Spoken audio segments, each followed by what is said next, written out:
We are live. Welcome to the RedBlue Pod number 67. How are you, DC? Pretty rough, pretty rough. Last couple of days have definitely been rough.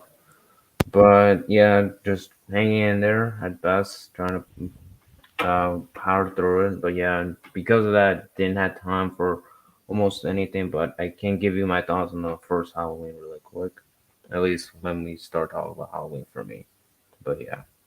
Perfect. What about you, Cole? How are you today? Pretty good, I guess. Surviving at least. And what about you, Gray? How are you today? I'm doing amazing. I got like a weird pep in my step this week. I just feel great. I'm excited to be through I don't know, a journey, if you will. I'm almost there. So I got one more show, and then I'm done with the thing that I was doing on my channel. So I don't know. I just feel like this is time of wrapping up stuff. It's great. Yeah, so I guess I'm bringing that into this, and then there were some amazing shows that we watched this week. So yeah, I'm excited to be here. Thank you for being there. I'm wondering, what will you do after next week with Be Honest? We're gonna keep going. We got a special Halloween show kind of planned, but I think we might take like a week off after that and kind of regroup. But yeah, it's gonna be much of the same, just without the negativity, if you will. Oh, nice. And aiming Yeah, at others instead of the initiative, I guess. pretty much. Yeah, Yeah. Well, we are wrapping up the Netflix shows this week, so kind of fitting. Yeah. The Netflix shows. Oh my. Yeah, that Defenders season. Oh, that was a masterpiece. Yep. Hell yeah! Like when you see Defenders, they're like, "Oh, CW did something better than freaking Netflix." Yep. Oh my! You have seen Defenders, DC? No, I did one time watch like a few minutes of the pilot like a few years ago, but yeah, that's like the closest I've gone. It was mainly like I completely forgot, but I remember there was like a sewer like fight in the opening in the first episode, but that was like one of the few things I remember. Apart from that, I didn't see anything, but I have heard about some of the stuff that happens though. It's not that great. Defenders is it's not that great. It's bad. I wouldn't say bad. I'm not as harsh as you, but I don't think it's amazing.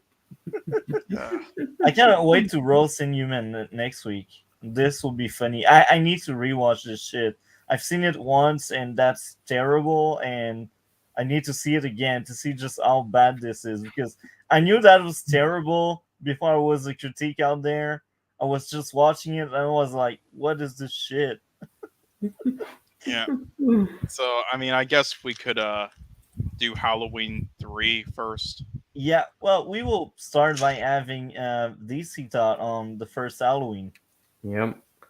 So overall, I was actually very surprised by this, and I have to say I enjoyed it quite a lot. I think part of it is because I first watched like half of it, like when the room in my life was having some issues. So obviously, I got that really dark kind of feeling that I think you're meant to have for this film, like, and that's why I think it works really well when you're watching that kind of environment. So yeah, I also enjoyed.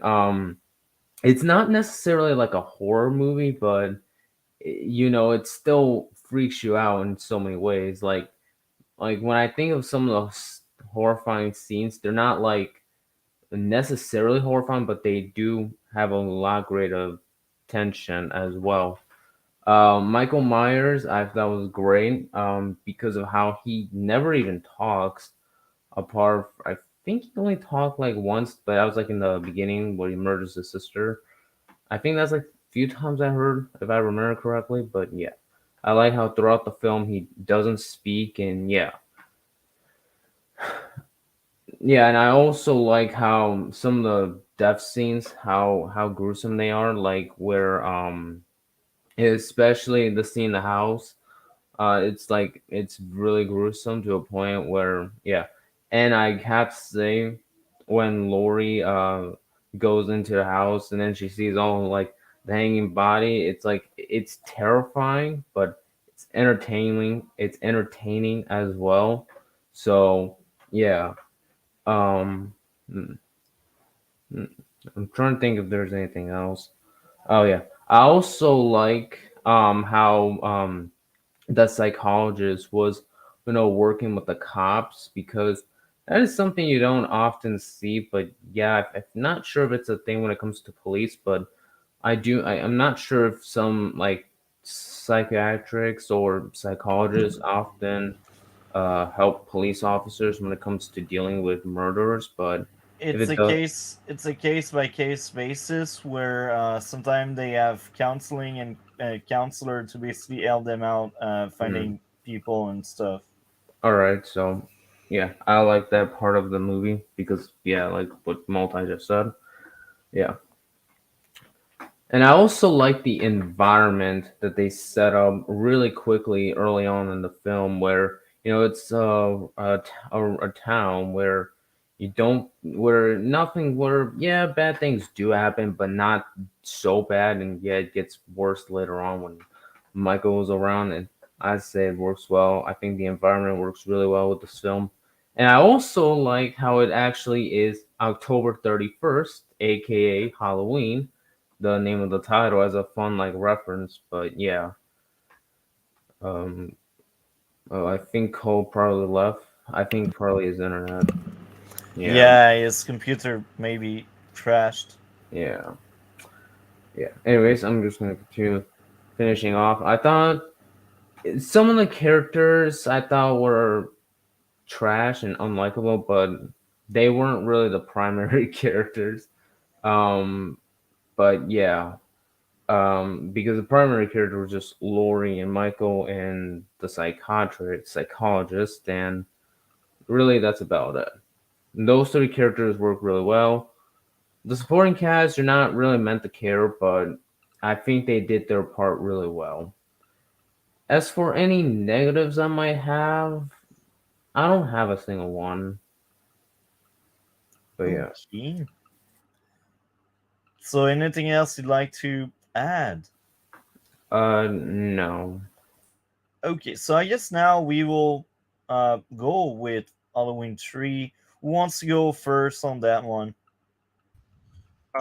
You or Gray could go first. I'm gonna go grab coffee in a second, so that'll be a little Okay, bit. great. I will let you go Sure. first because Awesome. um, So this is a weird film. Especially if you've seen Halloween 1 through whatever the hell they're on now. It's the only one that doesn't have Michael Myers, which is interesting. So apparently they were going for like an anthology thing. So even though there was Halloween 1 and 2, they decided that's just going to be part 1 in the anthology. Everything else is going to take place on Halloween, just like DC was just saying. It's interesting. So this film also takes place. It starts out like a week before Halloween and then goes up to actually 8 days before Halloween, as you might remember from the iconic song. But yeah, it's just kind of interesting. So they wanted to do an anthology of different horror movies that all take place on Halloween that are all different. It's kind of a fun idea. I can't think of any like giant anthology series that has kind of worked. So it was kind of an ambitious thing, but yeah, it's just kind of interesting. Every single thing that they did in this movie was kind of off, but in a unique way. Like the protagonist, he's a hero, but he's a really sleazy alcoholic womanizer. It's very strange. It's like, should we be rooting for this guy who's like flirting with every woman that's on screen and apparently just like, I don't know. I noticed the first thing that he has to do once he gets to the hotel room is buy a bottle of booze, but that's after he drank a 6-pack on the way there. I don't know. It's an interesting depiction of a hero or protagonist without like, making them kind of larger than life. He seems like he is a doctor who's dedicated to medicine, but at the same time, super flirty with every female in the office. And then, he has this alcoholism. On top of that, he is a father to 2 kids, but he spends all of like 30 seconds with them. Doesn't really doesn't really seem to care much about his kids. So it's just kind of interesting. And then we randomly meet some, I guess I would call her a woman who is the daughter of this unfortunate guy who happens to come into his care. I don't know. Her age is not exactly said. Apparently, she's older than she looks, is what she said. But I don't know. It's kind of interesting, and it brings more like moral grayness to this main character. It is just an interesting film. But yeah, we've got the masks in here, kind of like Michael Myers' mask, but these are by this very special witch force or something. It's part of Stonehenge, but magically like the alignment of the planets or something mixed with this TV broadcast turns the masks. I don't even know what the hell the masks do. It's a little unclear. Apparently a laser could be involved, but snakes and bugs are definitely involved. I don't know. It's really interesting. I remembered hating this film when I first saw it, like when I was a kid, but I was expecting Michael Myers, and that is not what you get here. It is just so different and so strange. That being said, I thoroughly enjoyed it on this watching, which is weird. It wasn't quite what I was expecting. But yeah, the song, it's nowhere near as iconic as that Halloween theme, but I don't know. I think I watched this like 3 days ago, and I can't get the stupid London Bridge is falling down thing out of my head. It really sticks with you. It is also iconic, but in a different way. So I don't know. There's like some interesting choices. It looks like it did have like a big budget. Like I think it was a dairy processing plant that they turned into the Shamrock Novelties company. It was interesting. Like there definitely was a budget involved in this. It isn't kind of what you'd expect for like a low budget 80s horror flick. So I don't know. It's different, but it's definitely kind of a product of its time. I think it was 82. So yeah, things feel a little odd with it. And yeah, the kind of robot aspect I did not remember. I remember the masks. That stuff stuck with me. Totally forgot about the robots, but it does also have some iconic kind of death scenes, like right after the one at the hospital is kind of the most memorable to me. I remembered a guy like just pouring gasoline all over himself and then lighting himself on fire, but yeah, I somehow forgot the whole robot aspect of this. So I don't know. It's got a lot of highs and a lot of lows. I like all the actors that are involved. I like that they weren't going for, like stereotypical, this is obviously the good guy, this is the bad guy. Yeah, I mean, obviously, you know who the bad guy is in this, but like, I don't know, just the morally grayness that they have for the lead character. I don't know, it was interesting. I definitely have way more appreciation of this film now than I initially did. But yeah, overall, I left it as actually liking it. Like, I thoroughly enjoyed myself, and maybe that's because I didn't have that Michael Myers preconceivedness going into it. But yeah, I think that's kind of my thoughts on it. Perfect. Well, I will disappoint you a bit, Alpha Eagle. I didn't like that one at all. I actually can't remember the first two, but I remember not really liking the first two either. I'm not the biggest horror fan, so maybe that's why. I'm very picky when it comes to like horror movies.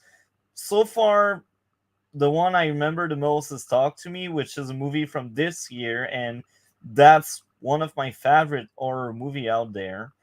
But outside of that, horror is not really my thing. So my first issue is a trend with a lot of these horror flicks. The characters I thought were forgettable. Yeah. And here again, another trend for me. Too many characters again. I feel like this is something I will always point out for like most of the horror movie because they just think, oh, more victims, so hell yeah. That's how I see these characters in these horror movie future victims. Um, Next up would be it feels off that the two had bedroom fun before the guy asked the girl age. I was Technically like, twice. That was the second time when he finally asked, "How old are you?" that's actually worse. It's like, bruh, gel type, gel type. Well, she didn't answer, so she could be of age. I don't know. There are countries where if you don't ask and you do that, you can end up in jail regardless. Yeah. So when I see that, I'm like, bruh, that's USA. That's USA for you. Yeah. You don't do this crap outside. Anyway, next up would be the pacing. The movie takes forever and nothing happens. Um, so yeah, I don't have much more negative there, but these weigh so much. It drags down the movie a lot for me. Now, um, I still got a few likes.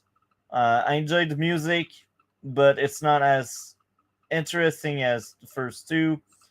Um, I was entertained. I didn't add apathy, unlike Chainsaw Massacre. I mentioned that because we covered that next week, and yeah. Um, Outside of that, I don't think the movie has much to offer. I sound very negative, but I just don't think this movie aged well. Sorry. What? It's a Cole travesty, is man. back. Cole is back to save Yeah. the day. Well, what did you say was a travesty? That he says he has nothing good at all to say about this film. What? Music. That's it. I don't know what you're talking about. But okay. I tried to leave a couple things so that hopefully somebody else could pick up on some of the good parts of this. But there's some standout moments. Cole will pick up the slack. God damn. I mean, yeah, I don't have much to say this week about anything because of what I said, but I'll try to. Yeah, I don't even think I wrote down notes for any of the films, but it's been a little while since I saw some of the others, but I did rewatch this one, and I do think this is pretty solid, and it kind of holds up well. It isn't like great in my opinion, but I do think it's a good film. That's an underrated thing. Okay, so the story of this and why it's kind of like this. Oh, hold on one second. So I will pick some slack, even if I have more negative than positive. I will not say it's a bad movie per se. I just didn't like it. I still think it has a few issues here and there, but the movie is not perfect, but it's not awful either. That's how I kind of picture it. So Cole, are you back, or do we need to wait a bit more?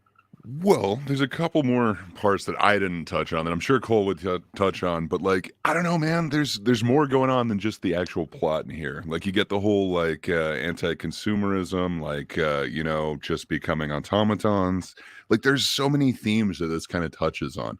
It might not do it great. Like there are other films that do it a little bit better, but I don't know.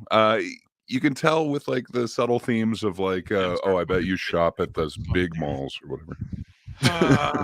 Anyway, I'm my bad. I don't know. I think that's cool. There's some themes that they're trying to tie into it. It seems pretty awesome. But I'll let Cole pick up some more. Yeah, well, the reason why this is so hated online is because obviously there's no Michael Myers. What they originally planned for the franchise is to not just do Michael Myers films, but do all sorts of Halloween films, like an anthology thing. So they decided to wrap it up kind of in the second and then just do something else.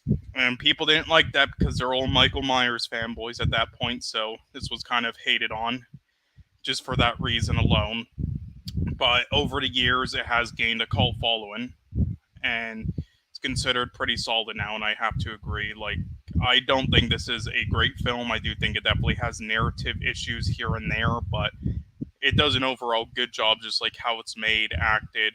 What it goes for is it goes for this sort of nostalgic feel, really nostalgic, Halloweenish feel, and also of sort of like, when you're a kid on Halloween, I guess, best way to describe it. And I do think it does a fantastic job at that, and being sort of like the equivalent of one of those like old Halloween films you find on like VHS that you like randomly watch. I do think the visuals are pretty nice. Yeah, the music's obviously good. I do think the editing is well done. The direction is mixed bag for me. The director isn't that. He's done good stuff, and I think he's worked on like the Halloween films and everything, and worked on a lot of amazing films. But him as a director himself, I don't think he's really the most bona fide. But he did an okay job, and I think the actors did a good job as well. For the most part, there were definitely some rough actors in there, though, for sure. And yeah, I do like the story, even if there's some narrative issues. But yeah, overall, I do think there's a lot of redeeming aspects. I do think there are definitely negatives that drag it down. I don't think this is sort of like the film that a lot of people will either love or a lot of people will hate. For me, I'm just in the middle, though, I guess. But yeah, I mean, what is it that you really dislike about it? Well, a lot of the common issue I got with most of the horror movie are all there.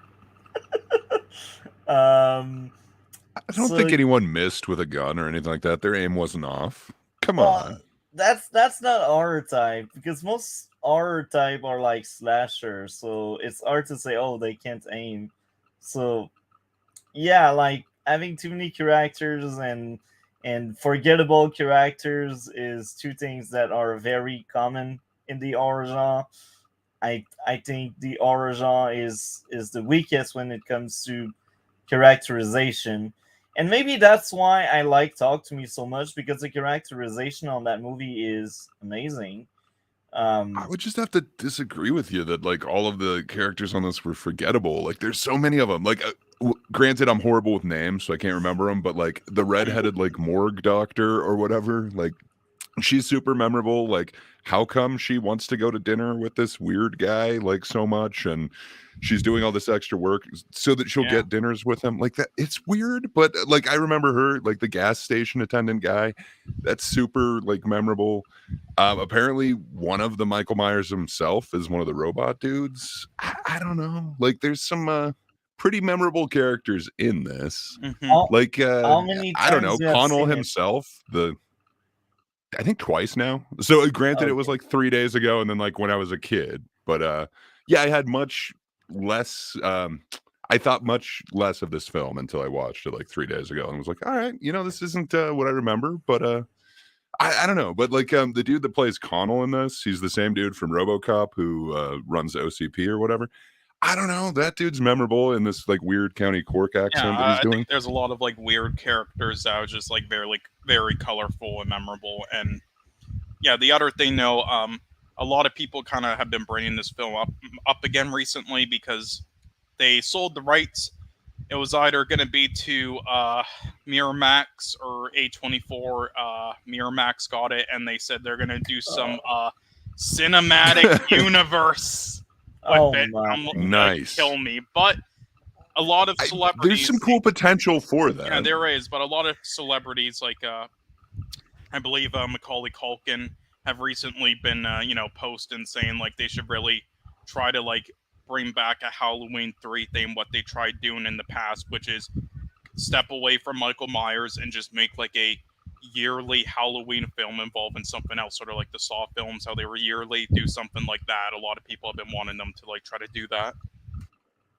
It'd be cool. I just can't think of like an anthology series like that. Like I can think of like different movies that did that, like Creepshow or like Cat's Cradle. Like there's a bunch of like not Cat's Cradle, Cat. I can't remember what the Cat's Eyes. But like there's a bunch of them that kind of did that, but I can't think of like a series that's like an anthology movie series like that. Yeah. It'd be cool if there was one. Yeah, I mean, I can't really think of any off the top of my head. Like I know there's some that probably they try to say is like a connected universe, maybe to filmmakers, but it isn't really. I know there's they definitely do it in TV shows as well. I know they're trying to do it in video Yeah. games recently, like the people who made Until Dawn. I really don't like their video games, but they've been trying to do that sort of. They Hmm. should have given the That's kinda rights cool. to A24, even if I'm not the biggest fan of it or the biggest defender of Or they would have A24. done something different.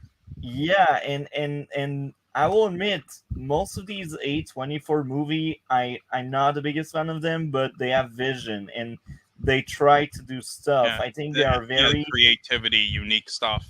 yeah, Also, they're here's the thing: Miramax co-produced all the newest Halloween films with the Yeah. studio that was doing it already, Lionsgate or something. So yeah, don't expect much of a change because it's basically sort of like the same kind of studio taking it because they already were producing like the 2018, 2021, and 2022 ones, which were well, the last two not well received at all, pretty terrible.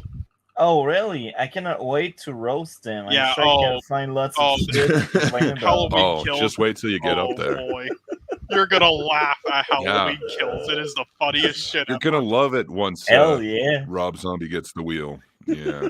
Zombies are getting the wheel. What? Rob Zombie. He got the wheel for a minute. But yeah, in this there's like a couple other characters that I totally forgot about, but like that family with the super annoying kid that just you watch a kid die on screen. Like that's interesting. Also the lady at the hotel, like the next door neighbor who like messes with the tag. I don't know, like there's some interesting things. Like they did kind of do tropes of these characters. Like I don't know, that kid is pretty annoying, and that family you kind of don't want the best for them, but I don't know if you necessarily want that.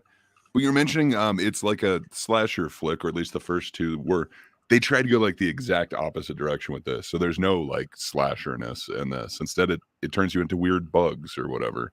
I don't know. That it's interesting. I would like to see like another take on this because they do the robots much better.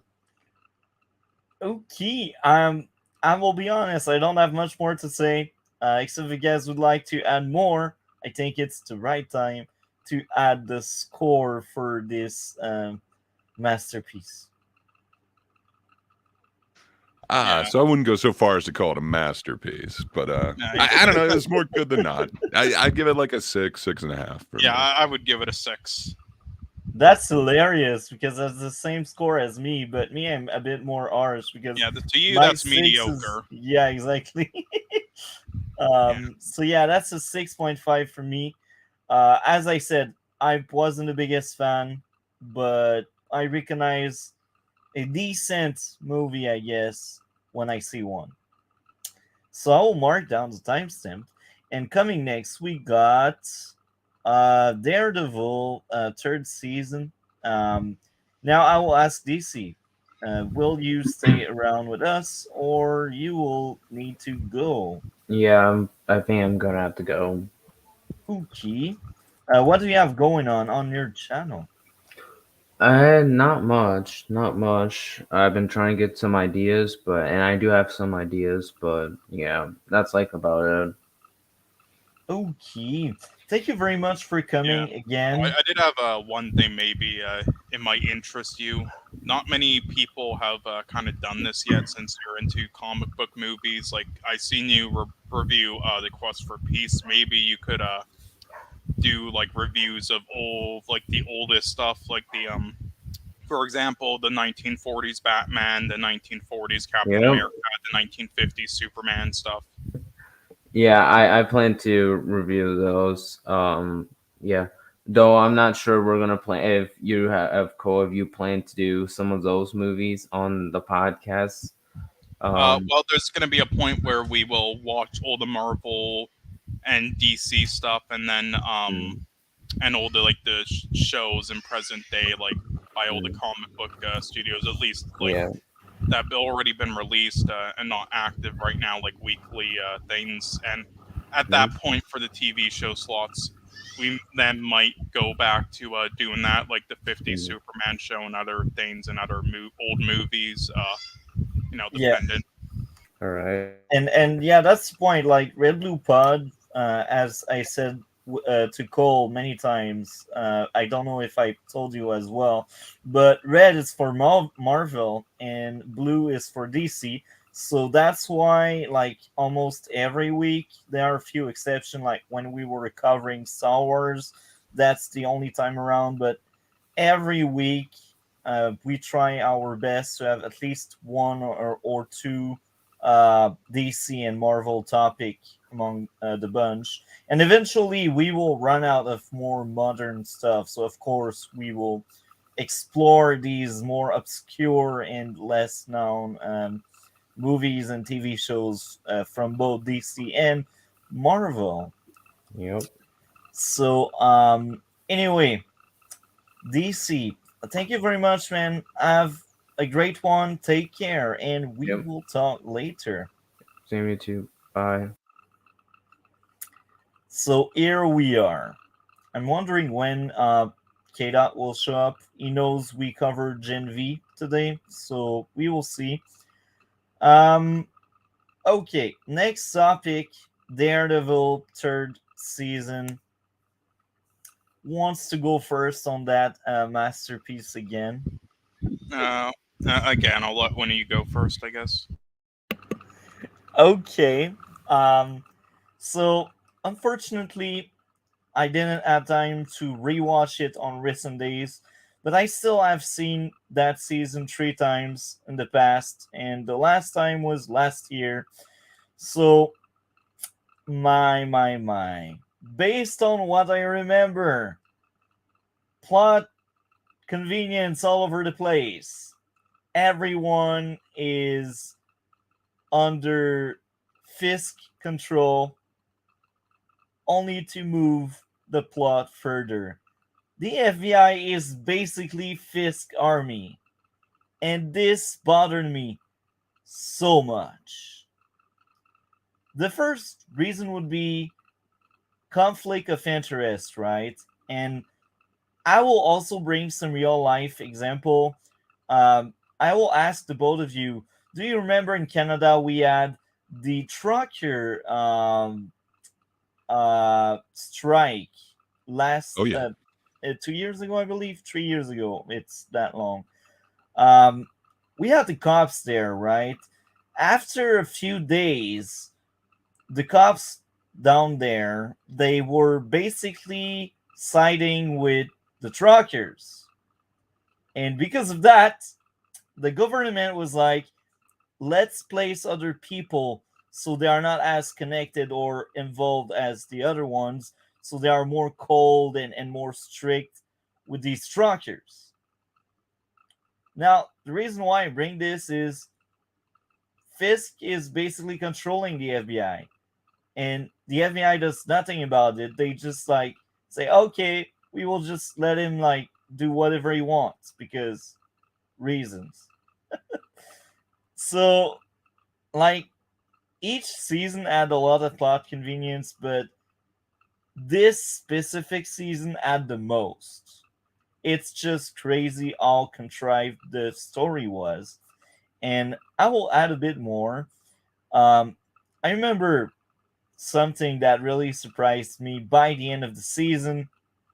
We got Daredevil hitting at Fisk's door, and he would have gotten the option to stop Fisk, but if he did so, the entire church would be burnt down by Bullseye.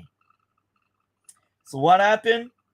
He had that kind of choice. Matt, either he goes after Fisk or Bullseye. And he decided to go after Bullseye. And he basically teleported from one side to the city to the church to arrive on time to save everyone in the church. Yeah. Like, one scene he is on the building with Fisk, and the next scene he is like on the church. And what's very interesting on that is they really make it clear that both things are happening at the same time. So if he really took time to move from the hotel to the church, everything at the church would be over by the time he comes there. But no, he needs to teleport to stop whatever that is happening on the church. That's great, right?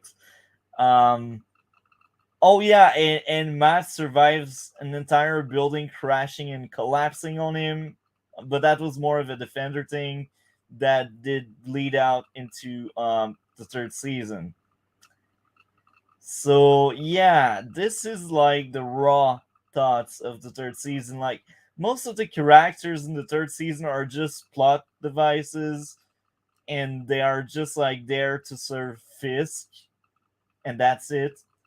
Um, I will give some credit where credit is due.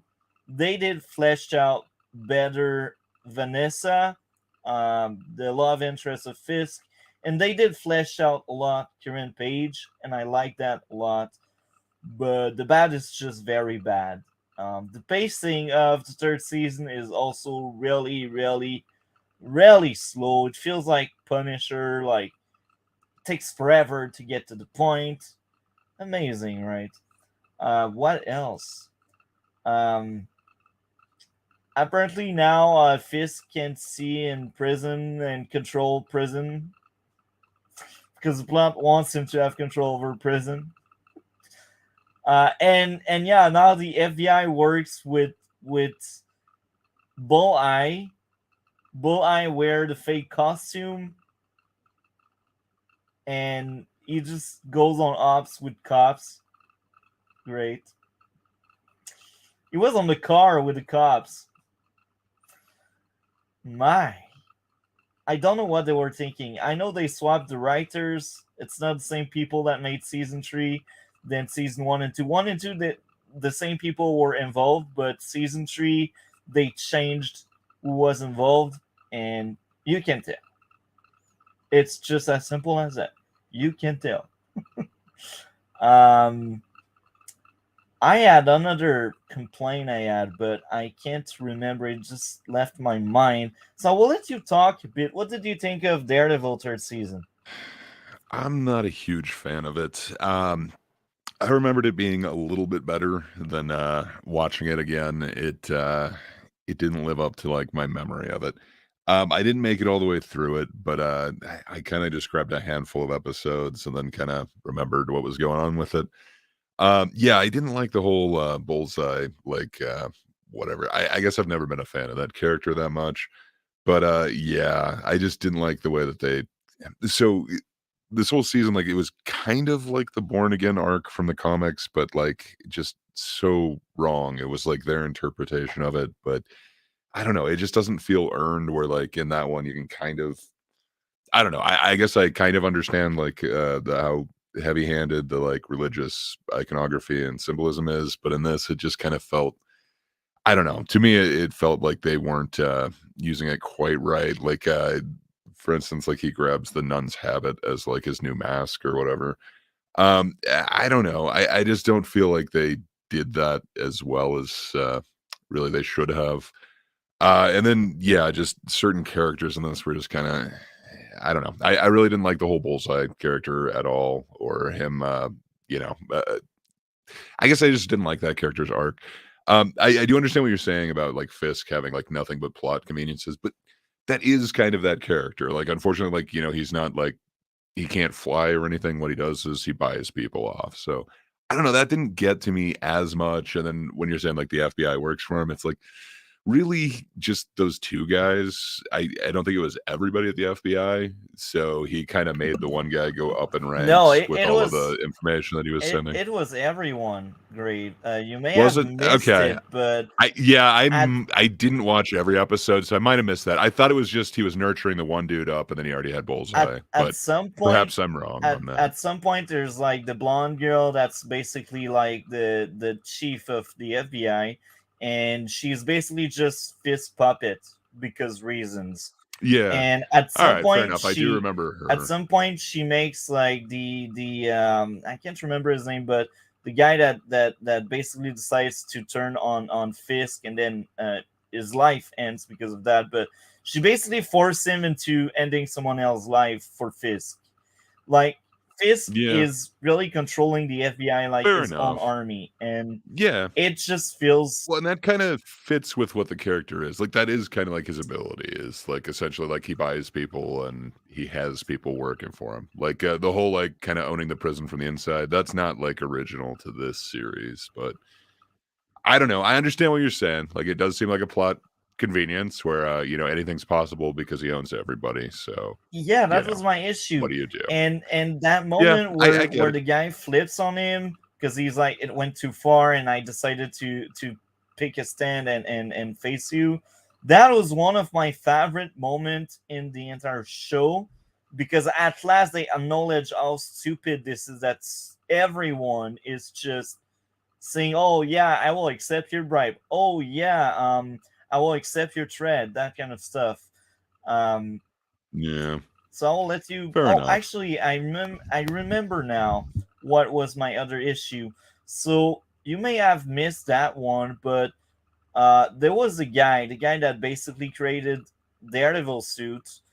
Um, he was always somewhat of a great character until he really met Daredevil and he basically turned kind of a good guy because now he was just making suit to protect people and not harm them, and that was like his way of living. And he was like, I will protect you, Daredevil, because you protect me and we are like a team. And they are not that close because all he does for Daredevil is like making the suits, but he was still like very loyal and like he had a lot of respect for Daredevil. And now at some point, Fisk just happens to bribe him and he flips on Daredevil. And I was like, bruh, it's like the worst character assassination you can make.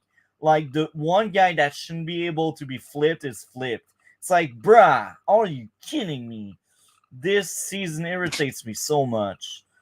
Season one, I had a few plot convenience here and there, but he didn't control the entire city, and he was put behind bar. I mean, Okay, but he finally wore the white suit, so white suit is cool, I will admit, but the other thing that is very odd for me is with everything he did.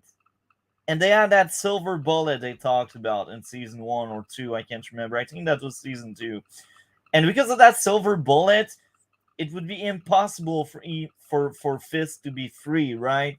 But no, in season 3, because it's different writer and they most likely didn't care about season 1 or 2, they forgot that and they were like, oh yeah, it will just make a deal with FBI and then it will make more deal with FBI and then it will be free again. It doesn't make sense. It's like things happens because the plot wants these things to happen, not because it's well written, not because it makes sense, but because reasons. okay. But superpowers because of chemicals, though.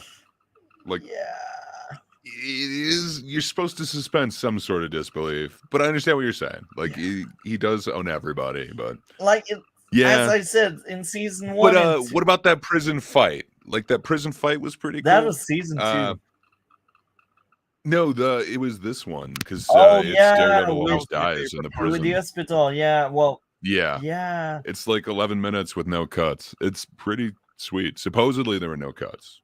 I can't remember, but I remember the fight, but I can't remember if there are cuts. That fight was really good. Yeah, no, there's no cuts. That's what the director said. That fight was good, but I feel like the staircase and the hallway in season 2 was better. But the one you're talking about in season 3, when Fisk basically learned that Matt is Daredevil, I actually enjoyed it. That was one of the highlights season 3 had. Another highlight for me would be Daredevil versus Bullseye in The Office. That fight was really great. I liked it a lot. Um, when I think about it, I'm like, oh, I really want to rewatch it. But yeah, that season doesn't have much to offer. I will let you go, Andre, if you are not done. That's pretty much it. There were just like a few highlights. Like I think that prison fight was really cool. Visually, I thought it was amazing. And then to hear that supposedly there's no cuts in there's no hidden, like, whatever transitions, it's just 11 minutes of straight choreography. That seems really awesome. And that part seems to be shot well. There were some other parts that were just like too dark. It doesn't seem like it was like lit well. I understand it's supposed to be dark, but I don't know. I think visually, like this season wasn't as good. I don't know. Like I don't think it was earned. They were trying to do like one of the kind of cooler arcs for Daredevil in the comics, and they just did not pull it off with this one. And then, yeah, I didn't like the character that they created, like the FBI guy that you know, uh, gets turned or whatever. I don't know. It's got a lot of lows for me. It's just not my favorite season of this. Yeah, I was kind of hoping that they would keep going, but yeah, at this point, I was willing to tap out. And yeah, it's kind of how I remember it now. A lot of this season's forgettable. I completely forgot every like plot point that was going to happen, which is weird. I can remember the other two seasons, so I don't know. That's kind of my takeaway. This one is really forgettable. I will also add another highlight I really enjoyed is the climax between Fisk and Daredevil, and this is how Matt is basically becoming the true man without fear. Because he's like, yeah, I tell the world, I don't give a crap. If you go near my friends, I will beat you down. That was one of the best part. Like that part, like oh, and that fight between Daredevil, Bullseye, and Fisk was also wonderful. That was one of the best fight in the entire show. So the action in season 3 is on point. It's really good action. It's really like the story beats and the execution of the story that is lacking. Um, so I will let Cole go on because you're the last one to talk about Daredevil third season.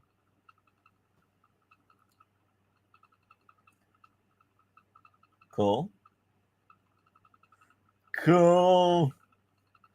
Oh, no, we're not hearing you. Okay, Now, you can hear me now. I heard. Okay, okay. Oh, I heard something.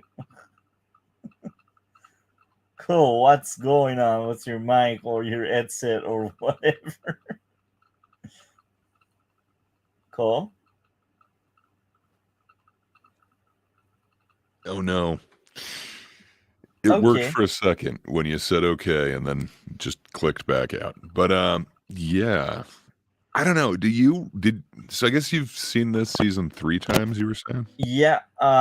Because I've seen the entire show 3 times because the first time I've seen it when it came out. The second time I did rewatch Damn, because fucking hell. I think we got you back. there you You're go. back now, sir. Cole is Okay. back. Go on, Cole. Yeah, so you guys didn't really like this season. No, it's not a great season. There were moments like that one fight was just awesome. I mean, I liked it overall, but yeah, well, You just crashed again. Your mic, bro. Oh my. So like the first time I did see it to the okay. end. Okay. God. Okay, move on, Cole. Can you talk? Is it working? Yeah, it should be good now from now on. Yeah. Hopefully, but Yeah. okay.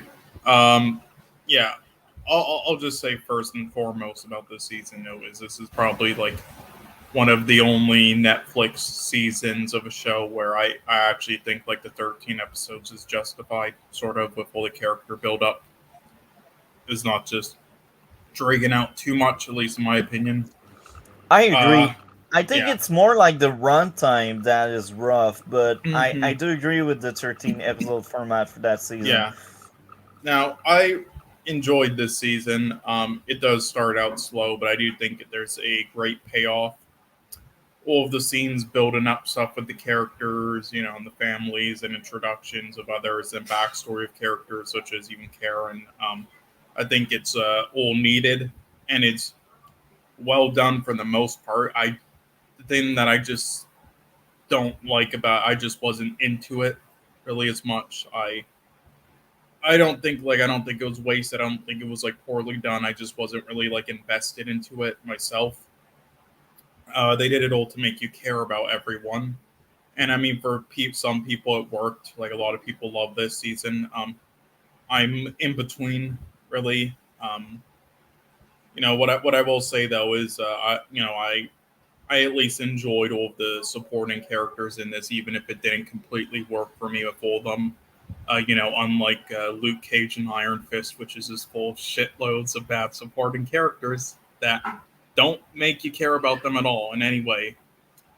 But yeah, the action scenes are also amazing again this season, in my opinion, especially that prison scene. And I do like the subtle cues with characters and their struggles, especially those scenes where Matt Murdock is basically fighting his own demons, literally. And I do think the actors, for the most part, did a good job. Um, yeah, I wasn't really as invested into the season as the other two, and I do think the production dropped a bit this season, in my opinion. But yeah, there were also moments. Yeah, right. There were also some moments where I do think the lighting was bad. And the cinematography was kind of but yeah, I would say this is a good season. No, still. I will say this: it's not an awful season by any means. I still enjoyed it like every time I had seen it, but that's a clear step down from season 1 and 2 for me. So because of that, um, on my most recent viewing, I did give a 9 to season 2.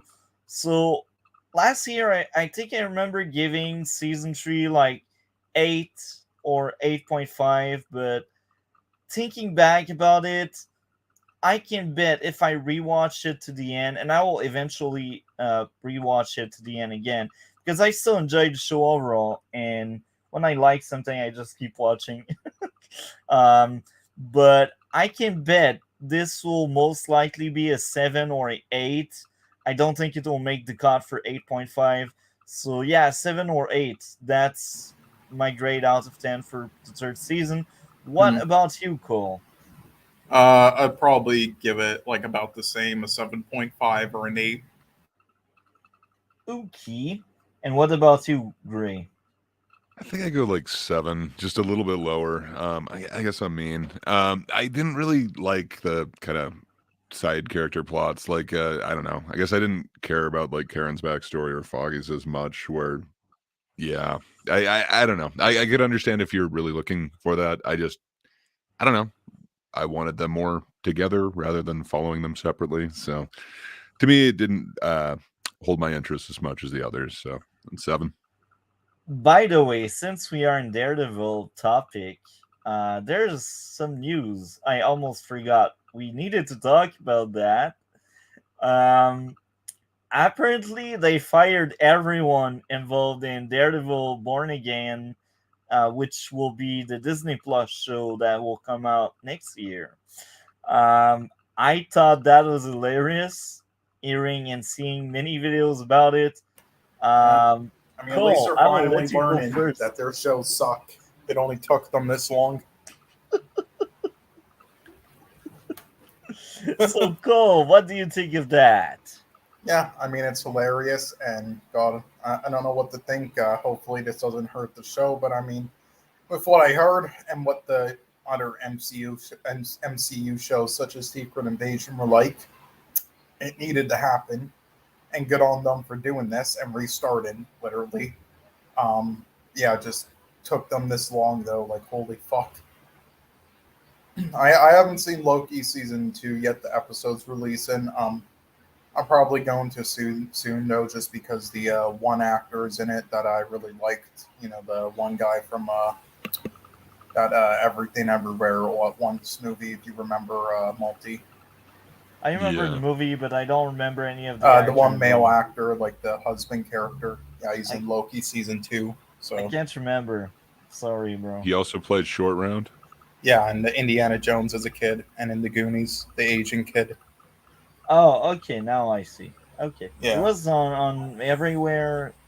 Yeah, he was like the Alright. fodder character, like the like the comedic character, and he went like in and out of himself, like because there were two versions of him in another realm.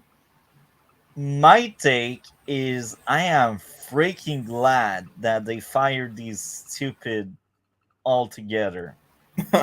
The first thing is I heard that they planned on making it more of a courtroom show than a Daredevil fuck. show. That's what I heard. And Hey, it worked out so well for She-Hulk. Bold. yeah. Yeah. I mean, yellow costume though. And what I heard, it would take 4 episodes for Matt to finally suit up. Hell yeah! A way to sell a Daredevil TV show. Hell yeah! Like it's called Daredevil, but you gotta wait like 4 hours to finally see him in the suit. Thank you, Shield. Well, I mean, like 2 of the other seasons, he wasn't really in the suit. Well, we at least had one scene with him in the suit per episode. That's bare minimum. Or when he wasn't in the suit, at least we had action. Like the best example would be in season 2, the flashback episode that everyone hated except me. Like it wasn't in the suit, but we still had some action going on. So that's the other thing.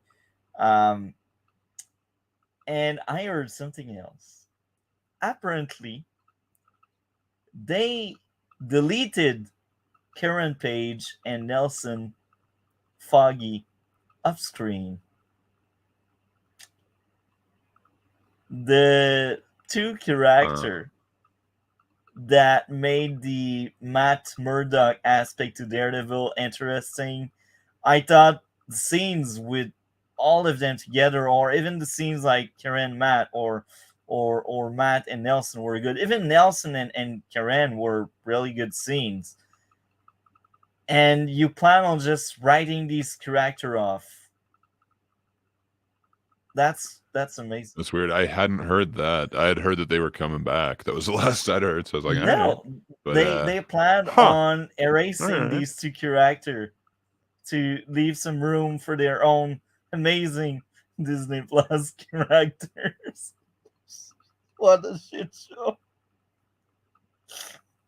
So, Gray, knowing all I know, what did you think of them firing that team? Are you glad there's some quality control?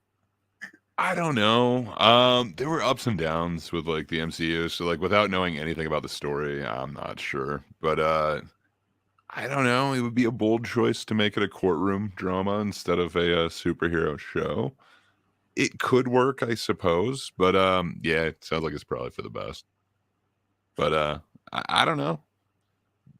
Does this leave the door open for like She-Hulk cameos?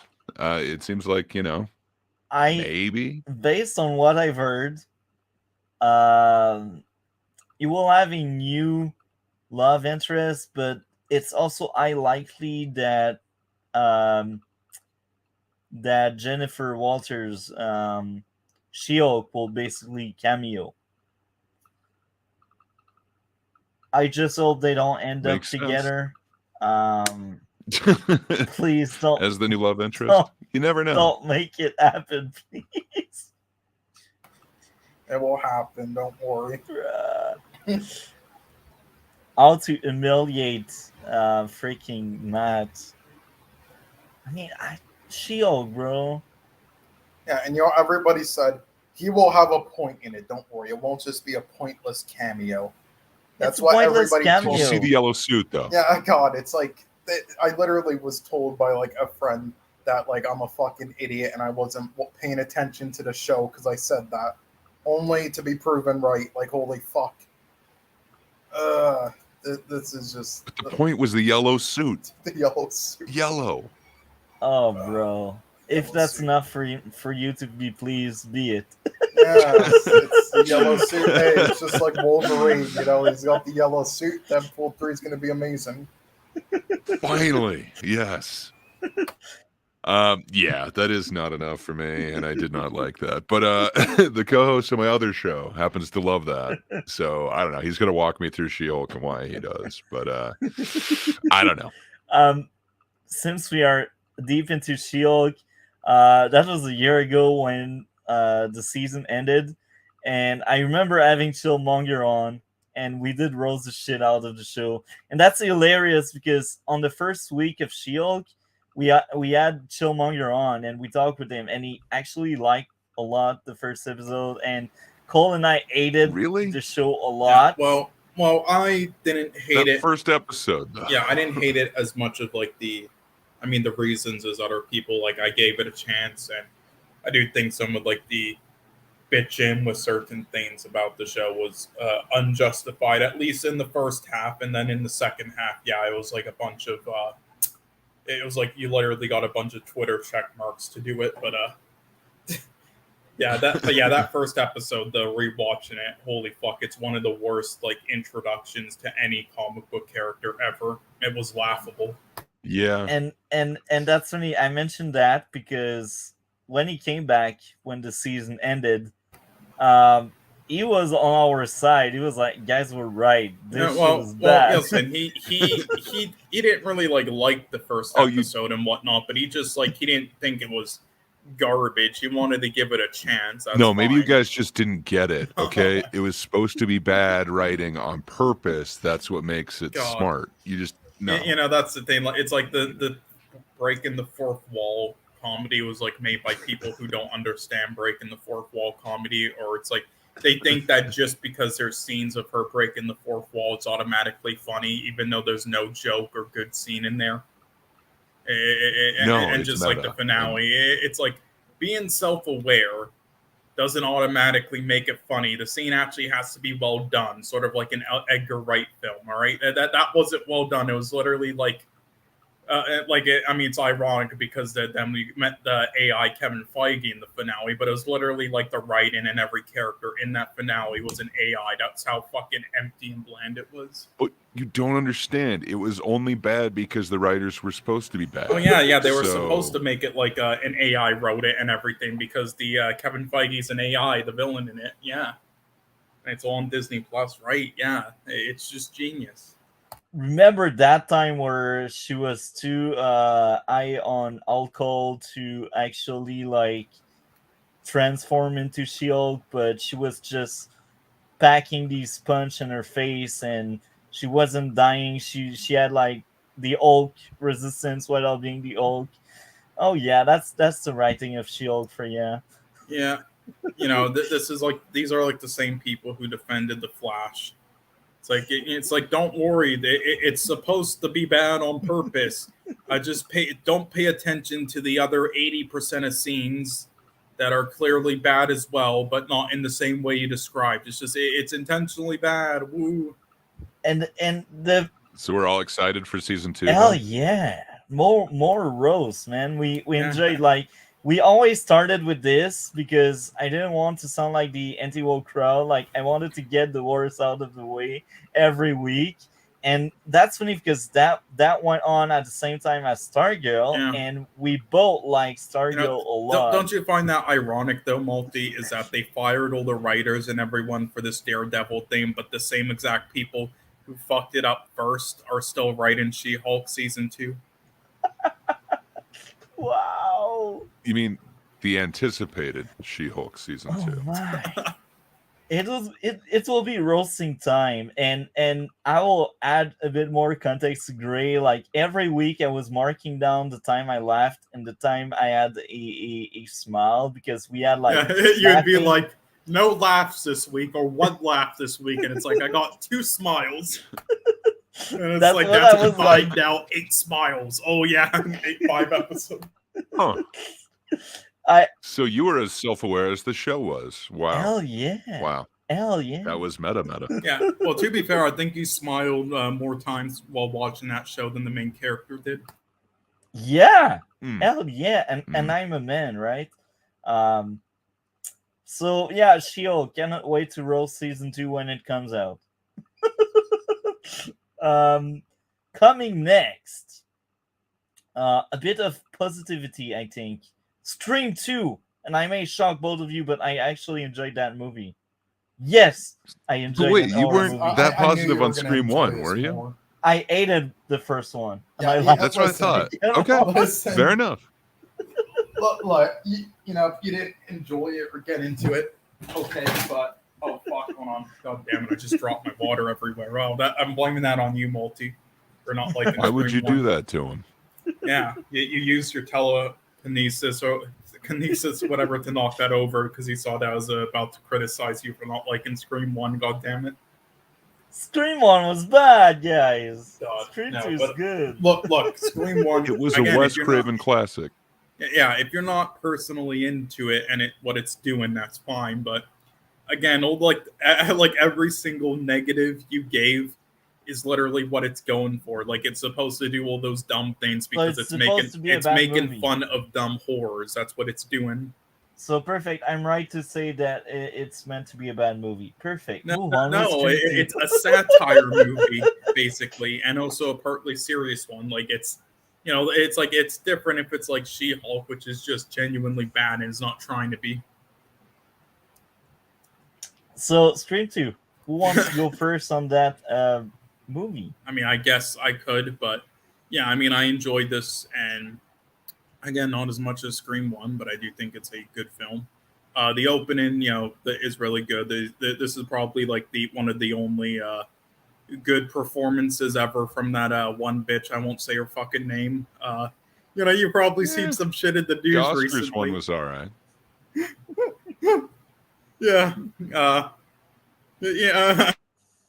I mean, have you, Multi, seen some shit in the news with her? No, I actually don't give a crap about actors. Jada Pinkett Smith. Oh yeah, her. Yeah, what happened with her? She had divorced with Will Smith like Oh 8 no, years ago. she's literally just No, been like going Someone crazy just in the commented news. on a possible casting for her, but yeah. Are you Yeah, kidding me? Who wants to hire that actress that doesn't act?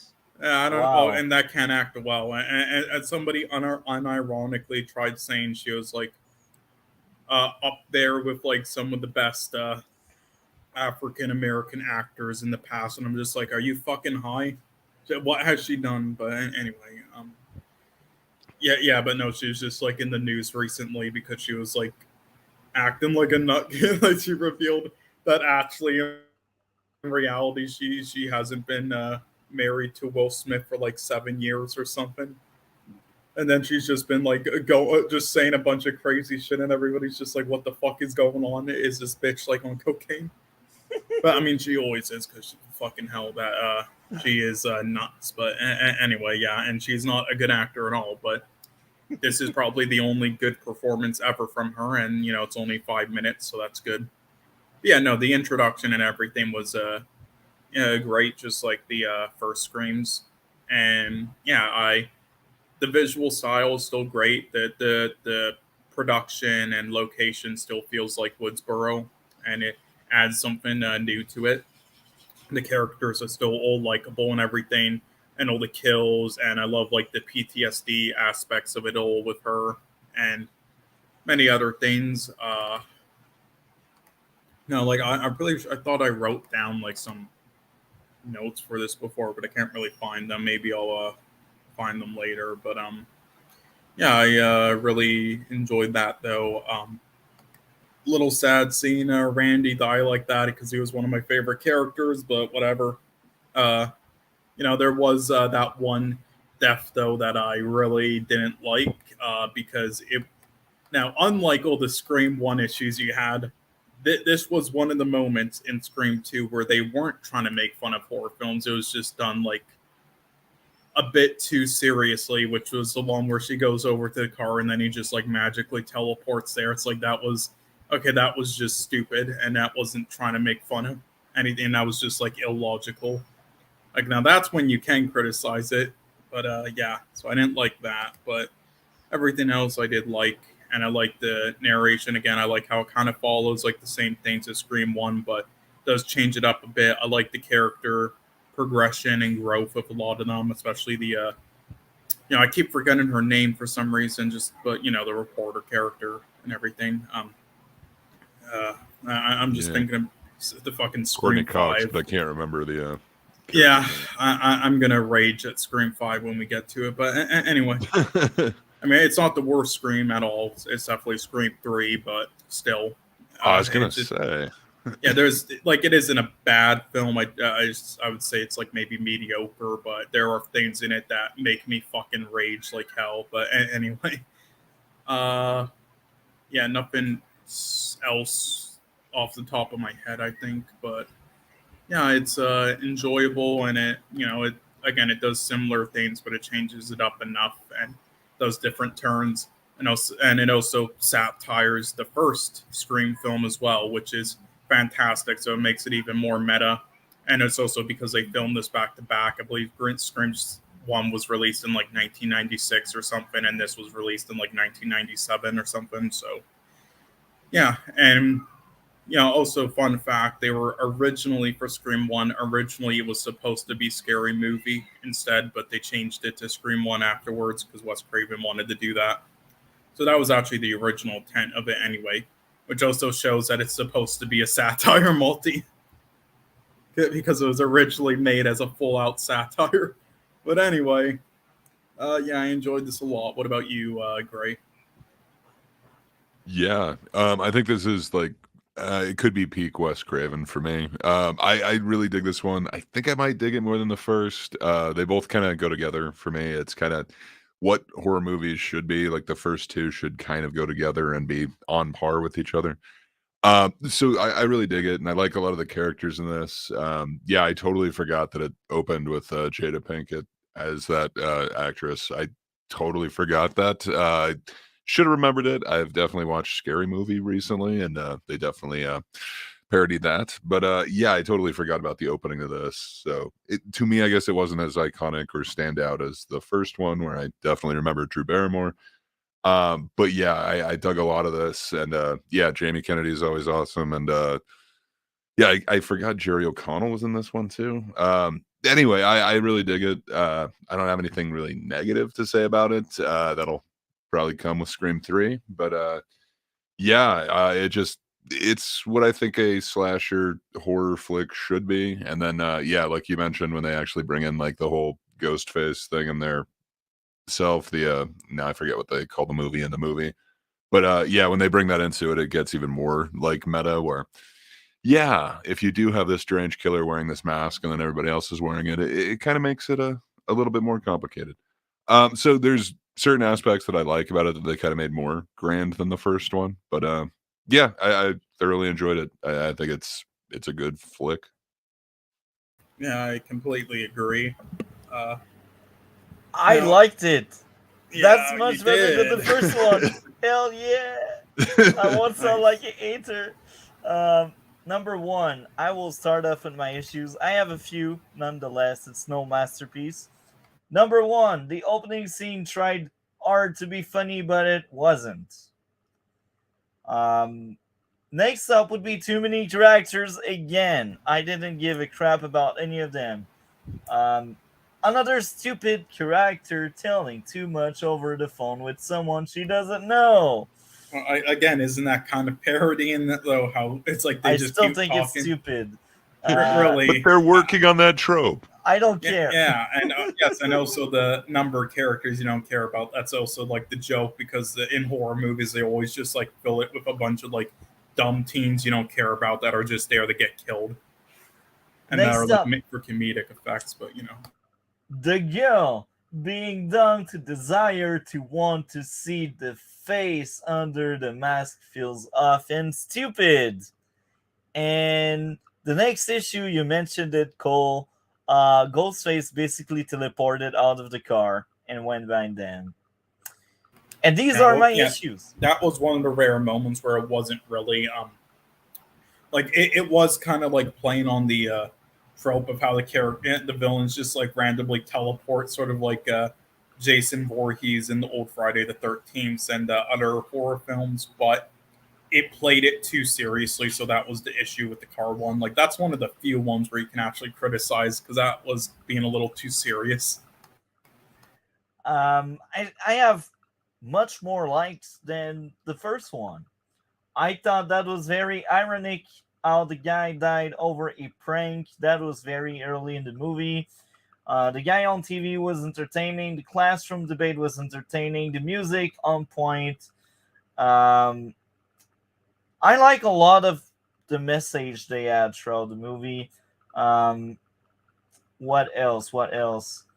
Um, the guy death making him different than the boyfriend, but you end up realizing the guy didn't really die. But I thought the attempt at making another movie feels different than the first one. It's the right thing to do sequels. It doesn't feel like, oh, that's just the first one, but they did other stuff. It feels like a different movie. And I like that. Um, the action sequence was entertaining by the end of the movie. The ending was great. I don't have much more to say. I liked that movie. I was invested. I was entertained. Nice. So then Scream 3 is going to piss you off. Got it. Oh, okay. So Scream 3 is like the first one? No, because the first one's great. It's Scream 3 is like it's like the Defenders. Scream 3 is a classic. God. It's got some fun cameos in it. Oh, don't remind me of that fucking cameo.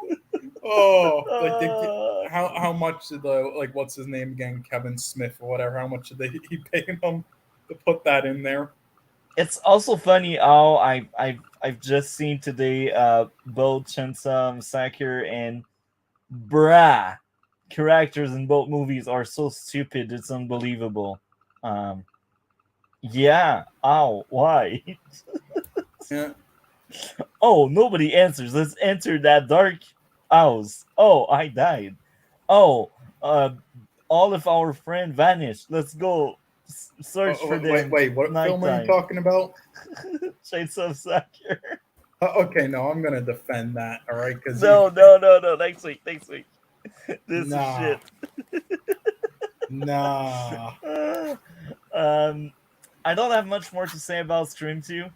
I'm wondering if guys want to add more to Scream 2. For me, I'm good. So yes, thank you, Carl. Yeah, I will give a 7 out of 10 for Scream 2, which is same 7. average for me. I'll go 7.5. I enjoyed it a lot. But they don't get 8 because they killed Randy. Although they bring him back. Okay, so it's like shows that don't delete characters. Amazing. Yeah. Well, I don't know. You've watched a lot of the Saw movies. You know. Yeah. We have seen every Saw movie, and I have regrets. I want to forget they ever existed. Only the first and the 10th one are the good ones. Okay, next topic. The masterpiece, the one and only Defenders. This was shit. I will say this. Unlike Daredevil and the others, I only have seen it twice, that one. That's the Netflix show I have seen the least amount of time.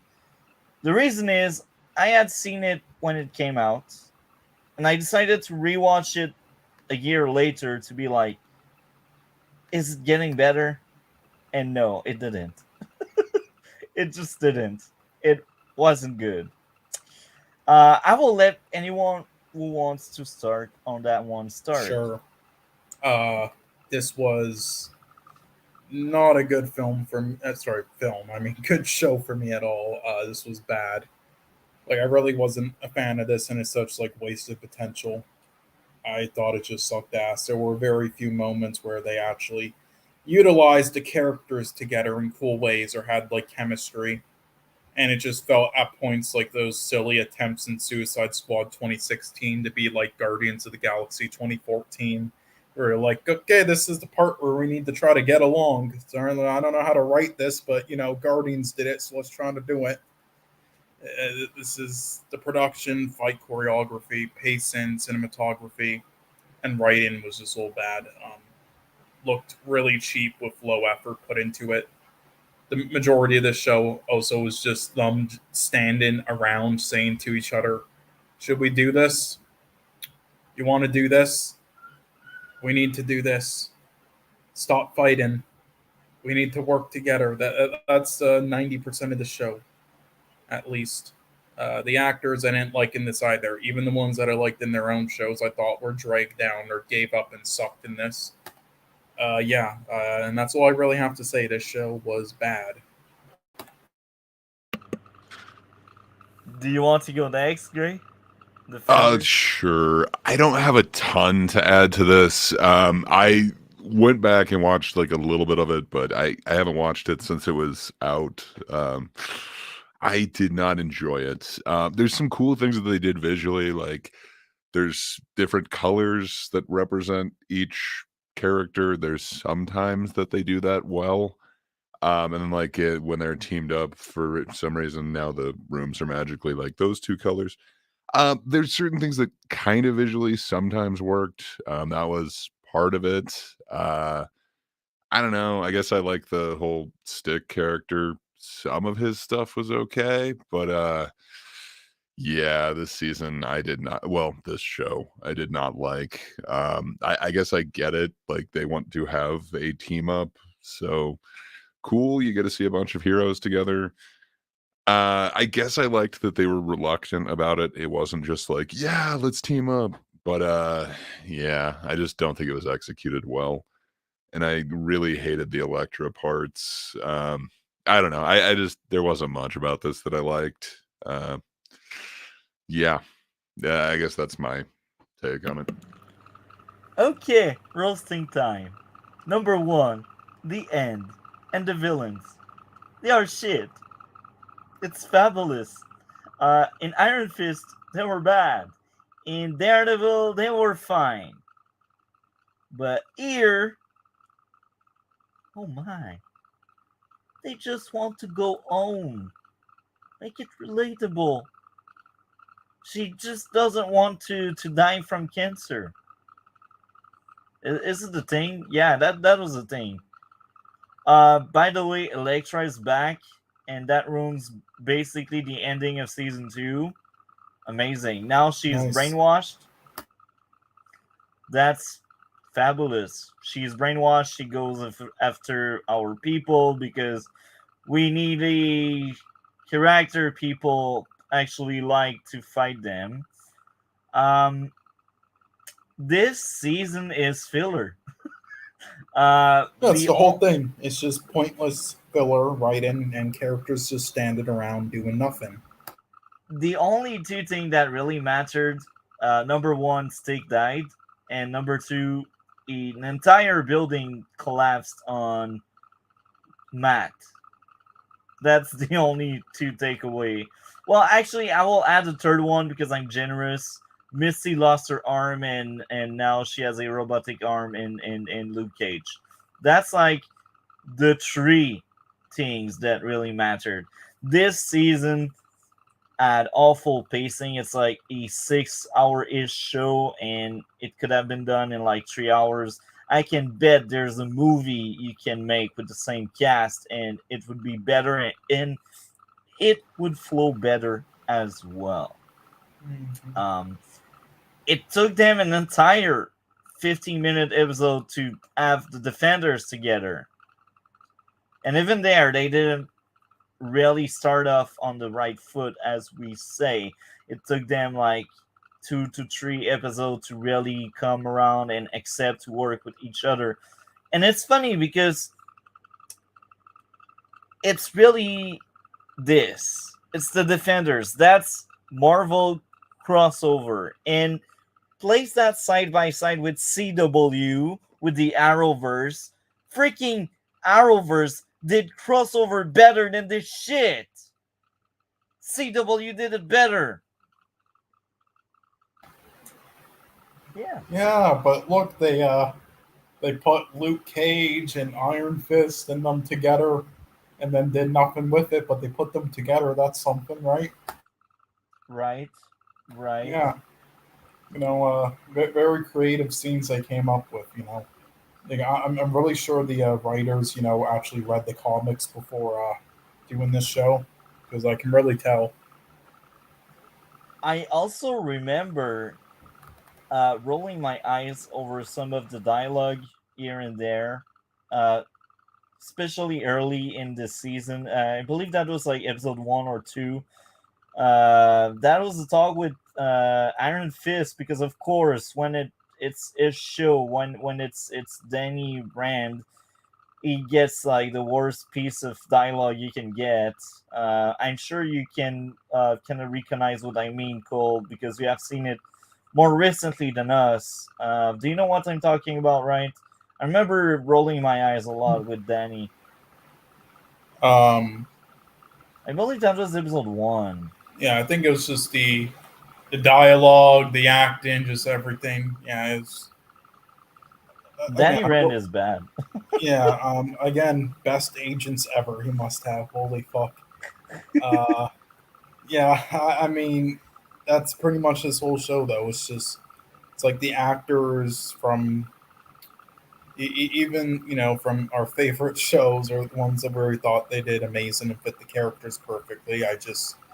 They're not good in this. It's almost like the actors aren't even trying. They aren't getting like enough of a paycheck where they are tired of this shit and they're just like phoning it in since episode 1. Because none of them are trying, really. None of them are putting any effort into this. Good lord. I don't know what else to say. I have nothing else to say. Uh, you know, yeah, but the building fell though. That's something, right? The Matt building. survived, bro. He is now Yeah. Hulk. He can't survive building Oh yeah. collapsing on him. Yeah. You know. He's like Spider Man, when the rubble fell on him. Yeah. Okay, but Luke Cage getting punched, that kind of looked all right that one time. Oh yeah, that Like was Iron cool. Fist or whatever. I That love was how that's cool. our fucking like positives. Like, yeah, this character got punched one time. That's pretty cool.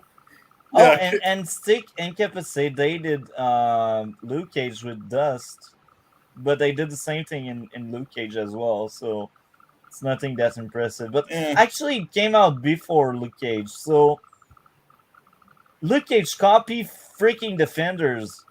What a shame, really. Yeah, I know her character in her show is supposed to be like an alcoholic, but I actually think the actress during this was drinking in every episode because it looked like it. Oh, bro. This show has more memes than seriousness. Yeah. It's like the masterpiece you gotta see. Mm-hmm. And I'm wondering, Cole, since we are talking about Marvel's rock bottom, have you seen Inhuman before? I gave up with it on one episode, so I can't wait to watch it. Next week, man, we watch the entire shit. Oh, That's boy. why I took some advance, because I know it will be painful. Yeah. This show is literally like the definition of a bad hangover. It's like you were enjoying Daredevil and Jessica Jones, but then Luke Cage, you had to drink a little during it. And then Punisher even more, and then you watched Iron Fist, and you then started chugging the bottle, and then you woke up with a huge hangover, and then decided to make the Defenders. And then you Yeah. decide to watch Inhuman. Yeah, honestly, for me, this is like for ratings, probably like a 3 out of 10, and that's being generous. Now, this is based, what I will give as a grade out of 10. This is based on my last viewing, which was like last year by the time I was watching Daredevil third season. And I will sound very generous, but it's only because I haven't rewatched it recently, so I cannot point out more issues to what I already mentioned. I think it's most likely a 7 for me. That's just average, but that's coming from someone that cannot really tear the show apart because I haven't rewatched since last year. So yeah, I may sound crazy there. What about you, Gray? What would be your grade out of 10? I don't know. I think like a 5. I don't know. I maybe even less than that. Like I don't remember much of any of the plot. Like I had to remind myself all of it. It's just deeply forgettable. Yeah, I think I'd go 5, and that might be generous. But hey, Luke Cage got it. He got punched. Right. It was a good scene. It was slow mo. Okay. Next up would be what? Gremlin. I will. Which one? Gremlin? Yeah, I will tell Zaliel we start Gremlin. So, Nice. whoever wants to go first will go Yeah. first. I should have. Okay, I didn't actually. I don't think I wrote down anything for Gremlins. Okay. So I remembered apparently on Wednesday I wrote down some notes for the movie things, even though I said I didn't, but I guess I forgot about them. But I think that was only for Halloween 3 and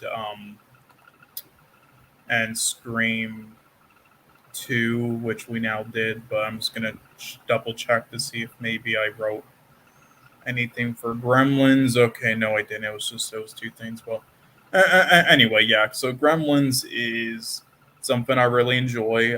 It's so again, it's another one of those movies that's kind of this doesn't isn't like completely like satire or anything.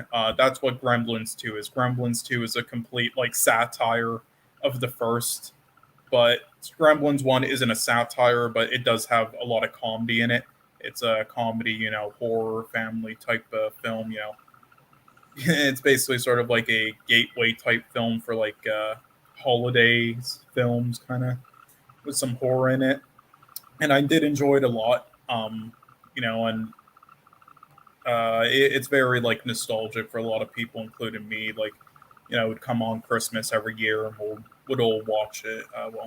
And I would watch it, and yeah, it has a lot of like great memorable scenes, good character development to an extent, even though the characters that, like the main character and the girlfriend are a bit, surface level, but it's still like interesting, all the things happening and everything. Like a lot of interesting aspects to it, and a lot of cool, fun, well done scenes, like good filmmaking, good cinematography, lighting, editing, all that stuff.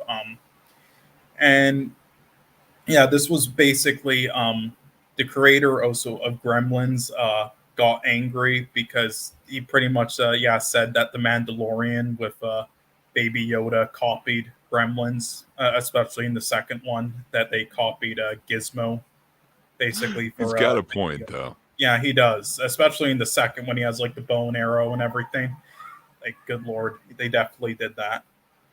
But yeah, it is a good comedy though, for sure as well. But yeah, I really enjoyed it. I don't have like too much like narratively to say. I will say though, this one kid actor was in it. I forgot his name. Sadly, he he's like, I don't know how old he is. He's in like his mid 40s or something. He grew up and he's kind of like a wreck now. He's like a bit of a joke because he was molested by a lot of people as a child in Hollywood, which is why he got in a lot of Hollywood films, and now he had a rough life, so he's kind of a mess now. But I did just want to mention this because he was in a lot of films. Corey Feldman, his name was. He's the younger brother in this film. In the beginning with like the Christmas tree, and he was also the character with the glasses in Stand By Me. And he was also one of the characters in the Goonies, like the more comedic one in the Goonies, So he was in a lot of. He was the in a brother lot of in this Hollywood one? films. Yeah, the younger brother. I thought he was just like some young kid that hung out there, but okay. Well, I think he was. Well, I'm not 100% sure, but I think maybe he isn't. Okay, well, now that I. Yeah, sorry, man. I wasn't trying to make you second guess yourself. Yeah, I have no clue. It's just I just wanted to point out, the like, cast. No, now that who I is look up he? the Like, cast why is he online, even though, there? I don't. Yeah. Yeah, that's the thing. I guess I don't know. I guess he is just somebody who hangs out there because I looked up the cast and he does have a different last name. His character, But either way, he's that character. And then in Stand By Me, the guy with the kid with the glasses, always talks about war. And then of course that the other film, The Goonies.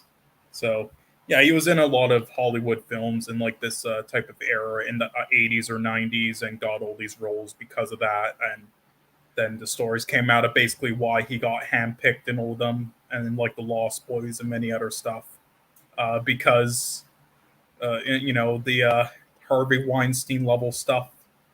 But yeah, just an interesting thing I wanted to throw out there for a fact. But yeah, so I really enjoyed it though, and pretty hilarious deaths as well. And yeah, I don't have too much else to say, but I didn't rewatch this before the podcast, but I did enjoy it. Who wants to go next? Yeah, I guess I'll go next. Yeah, this is also one of my favorite Christmas films. This one and Die Hard, they always put me in that holiday spirit.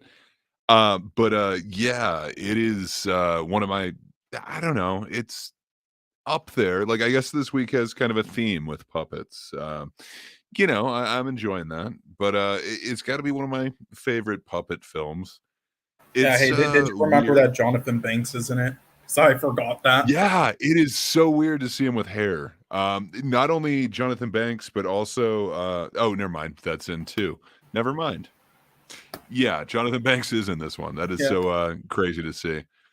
But yeah, like it's just interesting. Like it's kind of genre defying. Like it's so weird. Like, is it for kids? No, but is it for adults? Like it's such a strange film.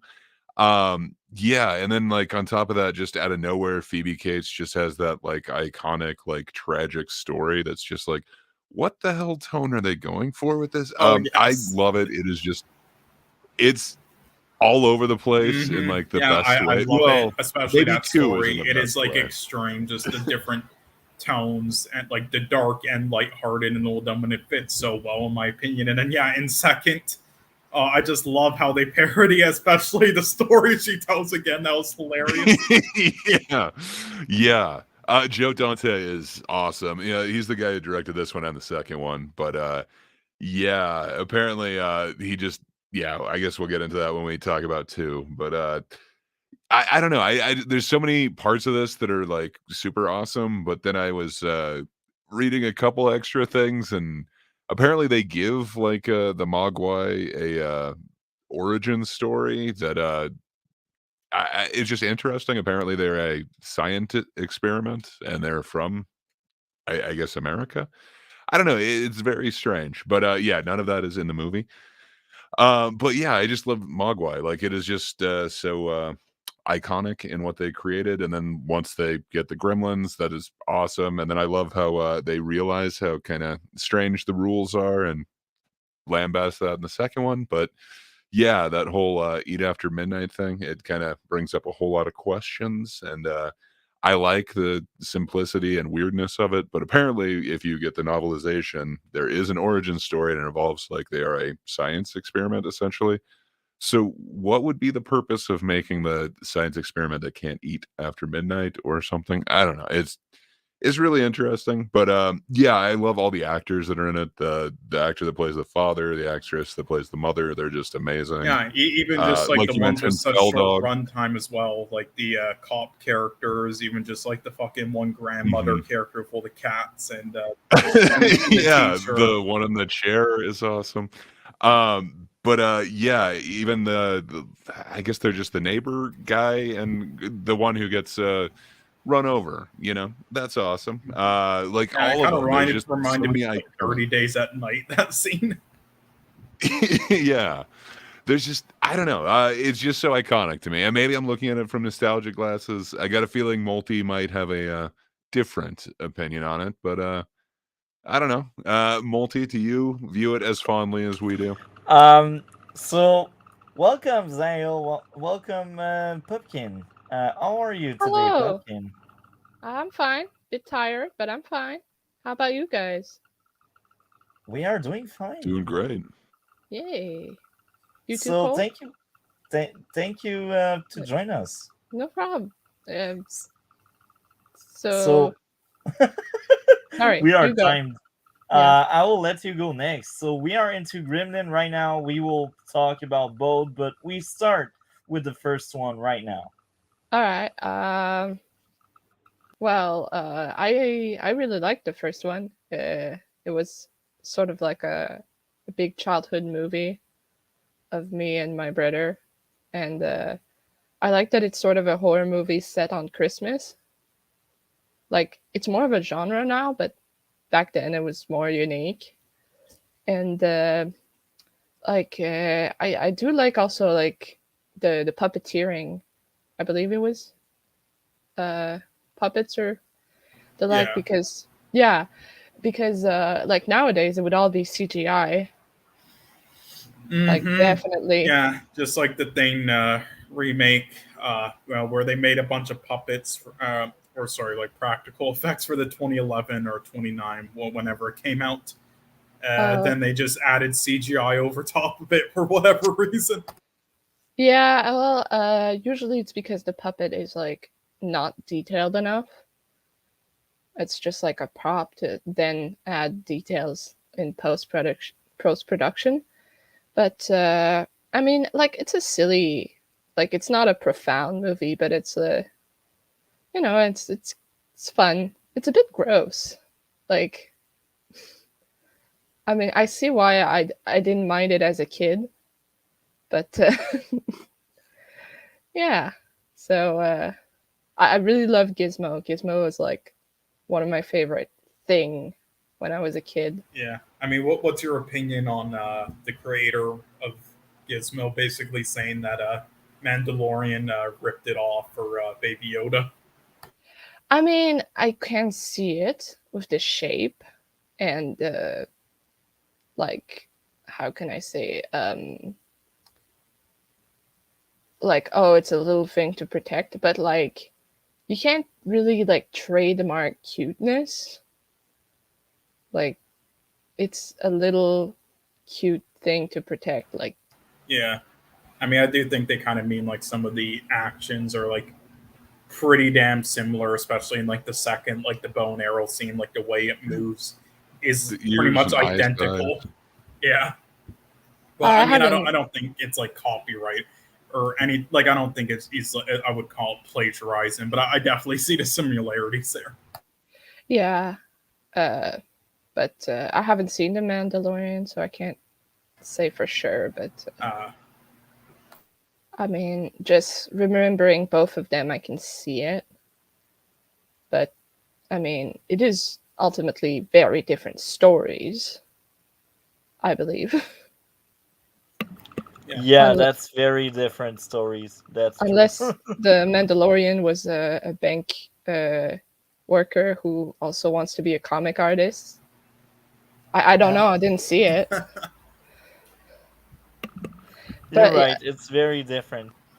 I like the family too. Like the dad getting like it's very American, but like I don't know. It's charming, I guess. I really love the part with the Snow White movie. I don't know why the Gremlins like Snow White, but I love Yeah. it.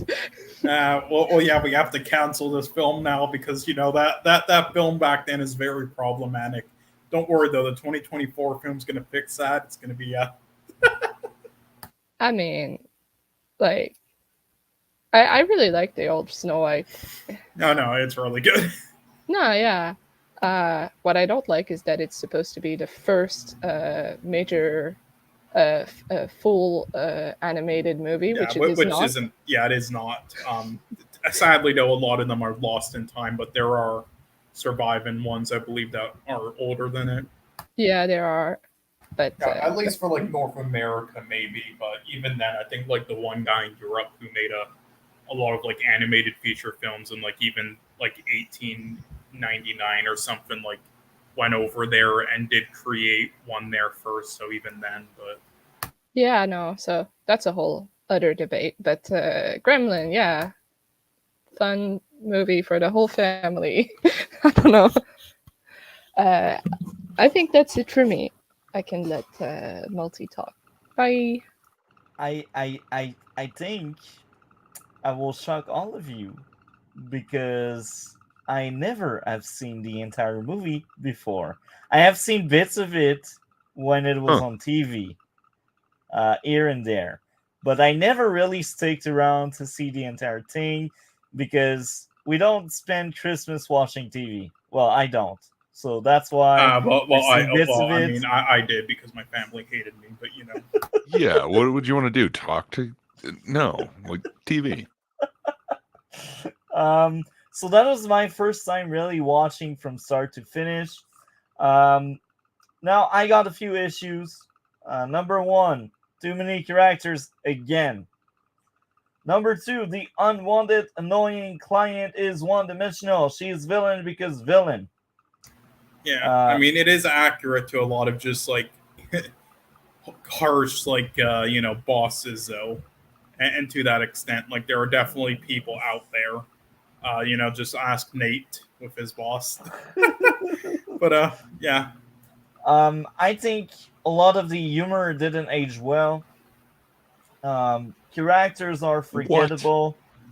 Yeah, like I feel You like didn't laugh at the Gremlins? No, I didn't. really, you didn't like them doing like the Christmas Carol and the bar stuff. I mean, it's No. like I understand if you didn't like laugh, but you didn't just like smile at it and such. I feel like a lot of the humor was based on you seeing stuff and thinking it's funny because your eyes makes the connection. But that kind of humor is really rough with me. Um, Well, I mean, to be fair, I don't think it's supposed to be like humor that makes you laugh out loud. I think it's more just charming to like make you smile. Next up would be characters are forgettable. Next up would be despite seeing that the creature exists, the cops don't trust the kid, it feels off. Well, I mean, that is part of the comedy, though, isn't it? Yeah, I will admit that scene was funny, but it was really stupid.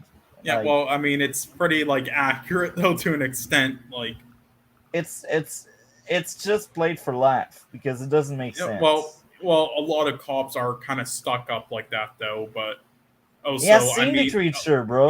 yes, but it was like nice and stuff, so they didn't believe him, and it's like it's the first one they ever saw. So it's like, yeah, whatever. It's a bunch of those running around, and even then, like, what cute things like those? It's like, yeah, and when you're like just a stuck up cop like that, it makes a little bit of sense.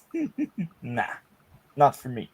If the creature wasn't around, I would be like, okay, that's believable that the cop would laugh at the guy.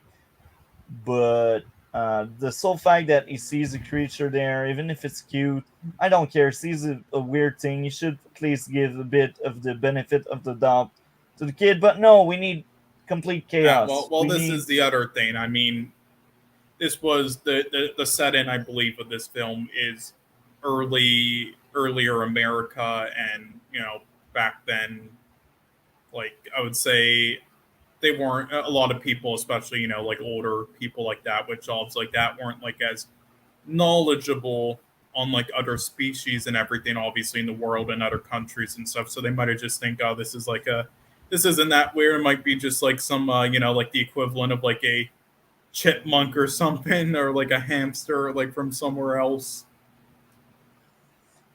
Next up would be telling instead of showing the girl's worst Christmas. She told that very moving story about Christmas. You couldn't show that though. Yeah, yes, you can. Yes. No, you can have I mean, flashback with the little girl, and no, in my opinion, that would have made it worse. I think just having a, like, if you were building up to it, okay, but they weren't building up to it before, so just having a random flashback of her life, especially when she's not the main character of it, the protagonist, just like randomly inserted in there would be bad instead of just the conversation and the way she delivered it and everything was good. The only thing that you could have maybe done visually, in my opinion, was have like certain like frames that are like sort of like covering their faces while they're talking at points, maybe like 5-second moments that are like you can lightly see sort of like like frames of like a fireplace or something, maybe like to like impact it more, and then like like really hearing the sounds of it. But other than stuff like that, maybe that they could have done, but which maybe if this was made today they could have, but it's an older film, then yeah, they could have done that. But I don't know. I think this is one of the times where showing it would have been worse in this case because it would have been super like random and out of place. I want to ask your opinion. What was up with that scene? Like, nothing in the movie prepares you for that. Yeah. Nothing at all. That's the Yeah. point. It is it's just perfect. Apparently it was like the darkness against the light that was the other parts of the movie, according to Joe Dante. I don't know. It's weird. Yeah, I don't know why there that were story like a couple exists, other but moments like that as well in the movie where it's just But super that's out a- of place. it's a monologue that like sticks with you. Yeah. Like It I gotta does. disagree with you in this case, Multi. Like it has to be told, and the way Oh, that she yeah. tells it sticks with you. Oh yeah, like sometimes it is better to like tell than show, dependent on the certain monologue and dependent on how it's like delivered. And in that case, it was like. And for another example, like if you ever watch the old Twilight Zone show, they do that a lot, and it works perfectly because they deliver it so Yeah. well. And I do believe the show don't tell rule mostly applies to things like in real life, maybe, well, because it's like a setup. So let's say someone is not going to say, hey, I'm an alcoholic. But like maybe if you see like a bunch of bottles around their Yeah. bed or something, then it's show, don't tell. But like Mhm. this is a story of her. Like she is telling a story to someone. So You can Yeah, I still make completely it look agree. pleasing for the eyes. I It thought it was- is. The yeah, it was in set-in a- and everything was great. yeah, and it was in a weird like Emotion on her blue face. light thing, and like it wasn't just like a normal shoot in a normal setting. Like Yeah, like it kind of reminds me of I would say two other examples, like this Alien movie, The Vast of Night, and then also Once Upon a Time in Hollywood. Like there's a lot of scenes of just characters talking like that, but again, the scenes are still very pleasing with what they do with the filmmaking and lighting and everything in it, and the way the actors deliver it all is incredible. So these were my issues. Damn, so this is gonna be like a 6.5 or a 7, I'm guessing. You could be surprised. So I have a bunch of stuff I liked. The rules were fun, and the consequence of every rules being well depicted was enjoyable. Um, the mother getting rid of the creature in the house was very entertaining. Probably one of the highlights. Um, Even if that was an issue for me, I thought it was hilarious. The cop didn't believe the main character. Even if that's an issue for me, I still enjoyed the exchange. The music was good. The duo blowing up the theater was cool. The ending was enjoyable. I liked the movie. I sound like a hater, but I just approach that movie like any other movies. Um, so I don't have much more to say about the first one. I'm wondering if any of you would like to add more before we move to the grade out of 10 for the first movie. I do. I Okay. remembered something. So it's true. I really love the thing of the 3 rules. I feel like it's sort of maybe that's why like a lot of kids watch that movie, because it's like I feel like it was the horror movie of a lot of kids, because it's not even really considered a horror movie.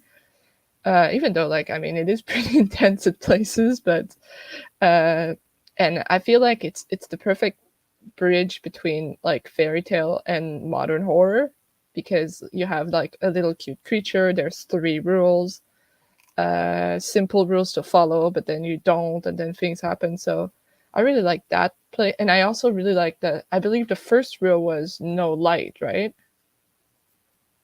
I believe so. No water, no light, no food after 12. I know, but I do like that one of the rule actually saves the movie. So that was a good comeback. And the effects on the end are just amazing. Oh yeah. Yeah. All right. Okay. Yeah, that was a nice addition. For me, that would be a 7.5. So you were close with Yeah. with your 7. 7.5 out of 10 for me. What about you, Pumpkin? What would be your grade out of 10? I'd say an 8. Uki, what about you, Cole? Yeah, I'd give it an 8. And what about you, Green? I'm gonna go 8.5, and that's for that extra 0.5 for Phoebe Cates' monologue. It was just amazing. Yeah. I mean, it's either an 8 or 8.5. You know, I guess this really, I think film also really depends. I think on, you know, if you grew up watching it, because I think if people kind of watch it for the first time nowadays and they aren't a child, I don't think that connection will be there as much for sure. I think it's definitely just like the Goonies, something that you have to kind of grow up with more. But which is also why I think other people who usually didn't with the first film end up liking the second more. Yeah, I'm part of that bandwagon. I thought the second one was better than the first one. Yeah, So you know, and kind of interesting theme because just like Scream 2, it satires the original film. yeah, maybe, probably, most likely. Okay. I guess we can move on to Gremlin number 2. You have seen it, right, Pumpkin? The second one. Yes, it was Perfect. Overlord's favorite Oh, for a long time. do you know if he's available right now or I don't because of school? live with him anymore, so I can't Oh, know. okay. Oh, yeah, right. Oh, yeah, I remember now. Yeah. Which fine. Okay. Hi. Okay. So I will let you start with number 2 right now. Me? Yeah. Oh no. Okay. Well, it is very fun how it's sort of a parody of itself and how everything is just more, like all the characters are more, and there's like more gremlins, more different gremlins of personalities, in the like it's not even really like a horror movie anymore. It's more of Especially that Hulk Hogan scene. yeah, no, like man, and I remember being sad that Gizmo was less in there. Like he's there and he wins at the end, so that's cool. But I guess he wasn't with the main character, which is something I liked, like their friendship and all. And but anyway, what else? I like the Brainiac Gremlin. He was a very good addition. I think like a gremlin who can speak is and like he's super intelligent, but he's just like, yeah, we love to rampage and we want to destroy everything. That's just what we do. But in like very elegant dialogue. Oh yeah, and the talk show scene with the gun. Oh yeah, no, and yeah, there was a wasn't there like a Canadian restaurant with like a moose? Yes, there was. Yeah. And like the waiters were the what's their name? Mounties. Yeah, the Mounties. I think weirdly it's like so Canadian that it's not Canadian, like so that was great. But yeah, more of a comedy, less of horror, but all in all, a very fun time there. I think your depiction of it is very good because I fully agree. It's much more like light-hearted than the first one, and maybe that's why I liked it more. It's because it's less horror. I already said it. I think my favorite horror flick was Talk to Me, which is a movie from this year. I remember liking another horror movie we covered recently, but I can't remember which one. I definitely know you've like some for sure. I would have to like remember which ones you like the most, but I know we covered one recently. I can't remember which one though. Right. Yeah, I can't remember. That was maybe like 3 weeks ago. Oh, right. Or so. Maybe. Well, I mean, we've been covering a lot of ones like weeks ago, such as The Exorcist and such. But I think The Exorcist is the one I'm thinking about. I think. Yeah, maybe, but I mean, I did think you had issues with it though, like Yeah. slow pacing and stuff Yeah. into you. But yeah, well, I know it isn't really like a horror. I mean, it has horror elements and like thriller elements, but I know like one of the more like I would say I guess dark films that you liked the most was Black Swan. Oh yeah, that one was really good. But is it really horror? It's more drama. Well, it can be classified as that, but not as like a main genre. Yeah. So yeah, I will go next because I kind of already started. So the first issue I had would be plot convenience. The guy finding the creature on the corner right after the old man basically died. Too many characters again. Humor doesn't land at some point, not all the time. Plot convenience, Gizmo bumping into the nest. That was by the end. And here again, some of the humor didn't age well. These are my issues with that one. I will say the gremlin taking the tissue was interesting. Billy not being comfortable in his boss' presence, and that was played for jokes by the end. That was enjoyable. Um, the mad scientist gremlin, like the one that can talk, creating full chaos, was really entertaining. Uh, the lame lies were very funny. Um, all of the creatures turning into monsters was predictable but well made. The complete chaos was just wow, entertaining. That movie flies so fast, you can't get bored. If someone is bored with this movie, Oh, yeah. man, I don't know what you're thinking. Yeah, I was smiling the whole time. This was just great, and the pacing was awesome. And I like the Gizmo. Gizmo is just funny. I enjoy Gizmo a lot. The king of the gremlin was really enjoyable because he could talk. That makes him really different than the past ones. I like that. The electric bat was an entertaining way to get rid of the creatures, and I don't have much more to say because I said everything. It's just a fun movie. I liked it from start to finish despite my issues, and I will let someone else talk. Oh, sorry, Cole, you going? Oh no, you can go first. It's fine. All right.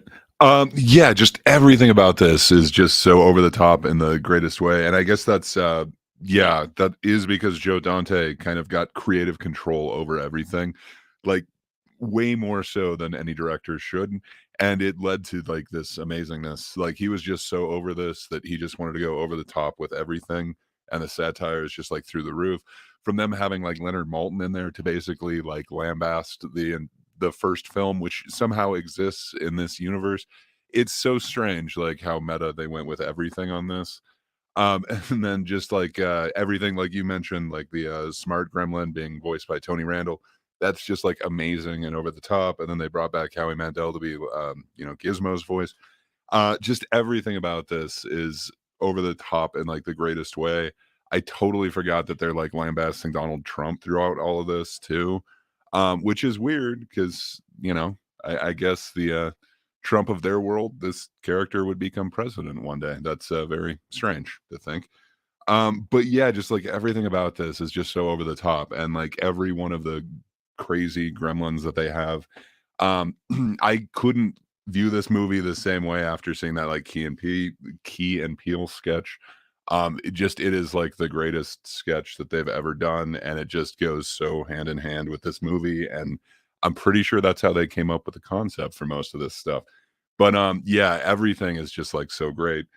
From like the weird I don't know who this movie is for because some of those things are just over the top. I don't know if it is for children or not. But just the way they even like roast the I mean, I previous think movie. it's I will say I think it's more for like other franchises and movies have done this, like, and Barbie kind of did it, but also Stranger Things has been doing it, and many other films that in franchises later on that I'm just not thinking of, but I know of. It's, I guess, more for people who grew up with the first but are obviously older now. Yeah, that's a great response. And now I actually remembered something. Uh, you may recognize that, Cole, but was the CEO of the agency John Glover, the actor that played Lionel in Smallville? Let me see. You I'm said pretty John. sure this Wait, you said was. John Glover or something? Yeah, Let one me that look up played the cast. Lionel in Smallville. Yeah, it's John Glover. Yeah. Yeah, so I barely mentioned him because I wasn't sure if that was really him, but John Glover's character was just very likable, and I think that's my bias because I just think the actor is good. Um, so yeah, I wanted to add that. So I will let Dre move on. Yeah. You'd mentioned that Jonathan Banks was in the other one. In this one, at the very end, one of the police that comes in with a shotgun is Hank from Breaking Bad as well. Yeah, that There's is just true. so much awesome in this weird movie. And there I'm are a just so lot of glad it like exists. weird cameos as well. Yeah, just so many. I don't know. It was just awesome. I guess this is what happens when somebody truly gets creative control. But yeah, I like this result.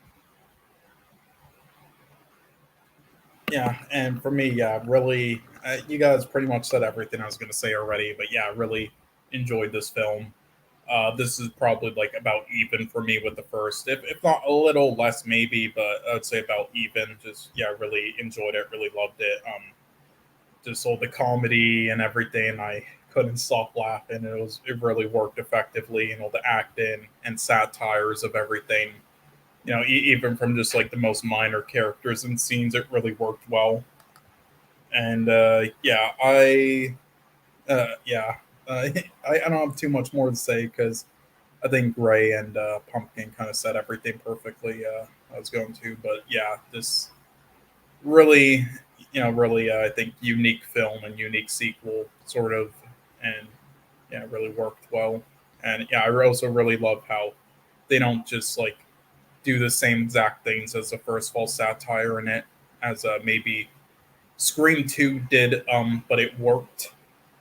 They did change it up a bit, but they did do a lot of the same things, similar things, but it worked, especially with the whole story kind of being like a bit of PTSD for Sidney Prescott. But in this, they really changed up a lot of things as well, while still satiring in the first. So I really like that aspect of it. And yeah, they also like a lot of the things that might not like age too well with some people, or that they don't take as seriously in the first. They really mock in this film, which I really like as well, especially with the whole girlfriend character. And I was also glad by the end of the movie, the boss was like, "Yeah, I tried to get your boyfriend, but your boyfriend said no." So I like that aspect as Yeah. well. Oh yeah, and that one character just like, you keep smoking. Oh, the fucking ending. Yeah, sorry, it's gonna take like a week or so till we get up there. It's like, oh fuck. That was great. Um, I'm wondering if any of you would like to add more to Gremlin. Not me, but maybe they would. Okay. Pumpkin, Gray. I hope this movie is never rebooted. The same here, man. Yeah, The I don't same. think I they'll think the same. ever try to in movie form. I think if anything, they would try to do like a shitty TV show, like that Dark Crystal thing. I think they just did a cartoon like last year or 2 years ago or something. Really? It was this year, and I've heard good things from it from Overlord. Oh, okay. So I But trust Overlord. it's not like the main character. It's like from before. So like it's like really for kids. So it's about Gizmo before he was Gizmo in China. Oh, So like completely an other thing. Like they're just sort of using the Mogwai images for kids cartoon. Yeah, So it's I not mean, really comparable. yeah, I think they'll try to like do some sort in the like. I don't think this will be one IP where they'll try to really reboot movie wise, unless they're really that stupid. Like I can understand like the majority of things why they would try to reboot it, especially if Hollywood being Hollywood, even like Child's Play and such. But this, I feel like, is one of those things they might not ever try to. I say that though, but they're still trying to reboot the Goonies and with all the actors as adults, so you never fucking know, I guess. But I think if anything, again, they'll try to do a TV show instead, if anything, and because it's safe. Also, and do sort of like a Dark Crystal thing. I accept the Dark Crystal made more sense because like 90% of the book was left out in the film and really butchered it because of it. Even if the show didn't really turn out, I don't know if it like did well, was good or not because I didn't see it. But I admire that they used puppet for it. That was pretty cool. I mean, did they use like any visual effects in it? I mean, probably, but they at least tried to not make it fully CGI, which is sort of. Oh, that's good. I did hear like the voice acting was kind of shady, but I see. Oh, So, Gray, what would be your grade out of 10 for the second Gremlin? Yeah, I think this would be like a 9.5 for me. Just the puppet work in this one, just through the roof. It's amazing. I like how they could make Gizmo dance even. But yeah, 9.5. Not quite perfect, but close. What about you, Pumpkin? I'd give it a 9 for the same reasons. What about you, Cole? yeah, I would give it the same as the first, like an 8 or 8.5. And I will give the 8 out of 10, but I won. A really good one, even if it's just like 0.5 more than the other. Where would it be on all your 8? So that would be one of the top ones. Like maybe Hereditary would be like right underneath that one. Hereditary is like the standard, I think, for 8. Maybe Get Out would be a bit higher than this, because like Get Out is a bit more my style, I think, because that had very interesting themes. No spoiler, I'm watching it for Halloween, please. Yeah. I remember about spoilers, guys, with these films. But, yeah. So that's it for Gremlin number 2. I am wondering, Zayel, have you seen any of the other topic for today? I will go see the list. I mean, it's basically Halloween 3, Scream 2, those 2 Gremlins films. And then I believe it was Stand By Me as well. And then a bunch of TV shows. Isn't that a song? No, that's a movie. It is a song, and it's a banger. Hey, yeah, I knew it. No, I have not seen them. Okay, so what do you have going on? What do I have going on? I don't know. I guess I draw a lot. I don't know. But yeah, you guys have a show on Halloween, right? I think. Well, it depends because sometimes Cole has stuff going on. So either we have it on Halloween or we have it the day after. And if we have it the day after, that would means we also move the other show we are making on another day. So yeah, I think on Halloween we do have one. It depends on Cole. I will keep the chat updated, so just look into the chat. Next week, I don't know if you have seen anything we will have next week. I will still post it after, but you're still the welcome next week if you have seen anything. Yeah. We will. I mean, cover. do you want to know like the movies for next week? Because like, you know them by heart? I don't know. It's Texas Chainsaw Massacre 1, Texas Chainsaw Massacre 2. And then it's, I believe, the Princess's Bride. Yes, and then after that, it's a little more shady, but I believe it's Scream 3 and then Halloween 4. Yeah, yes, that's it. It is. Yeah. Have you seen any of these? No. but also it's my big exam day, so I might. Oh, okay. Right. Okay. Yeah, I mean, you Well, can look at the ones on the 31st, I guess, and Yeah, see. no, 31st. There's a Clockwork Orange. Which, Yeah, that's my Yeah. favorite film ever, and it's my Ooh. birthday on the 31st, so that's why we're covering it. And Oh, happy birthday! Well, early, but thanks. I think I've seen that one once, maybe. I'm not quite sure. I know I've Yeah. seen Pulp Fiction. Yeah, well, Yeah. that's by different filmmakers. Yeah, that's but like absolutely has nothing to do. Like the only thing in common is that both my dad really loves those two movies. Does Yeah. that give you a vibe of what it is? yeah, they're like the two films that every nerdy Yes. film student has posters of. I mean, And oh, go ahead. Sorry. they're the movies that you have to study to be a film student Yeah. too. So like, but yeah, Yeah, I will say though, I do love Pulp Fiction. I think it's definitely like a 9 or 10 out of 10 film. But for studying it, I do think, like outside of some sequences, especially with the suitcase, I do think a better one to study the themes of and meanings would have been Reservoir Dogs. I think that has more to it. But true. I think what I actually have seen was the fast forward scene of Orange Clockwork. Maybe that's why I thought I've seen it, but there's a scene where everything goes very fast. That's legendary. But anyway, thank you a lot, Pumpkin. Thank you for joining us, and have a great day, Thanks for and take having care. me. Yeah, take care, guys. Bye.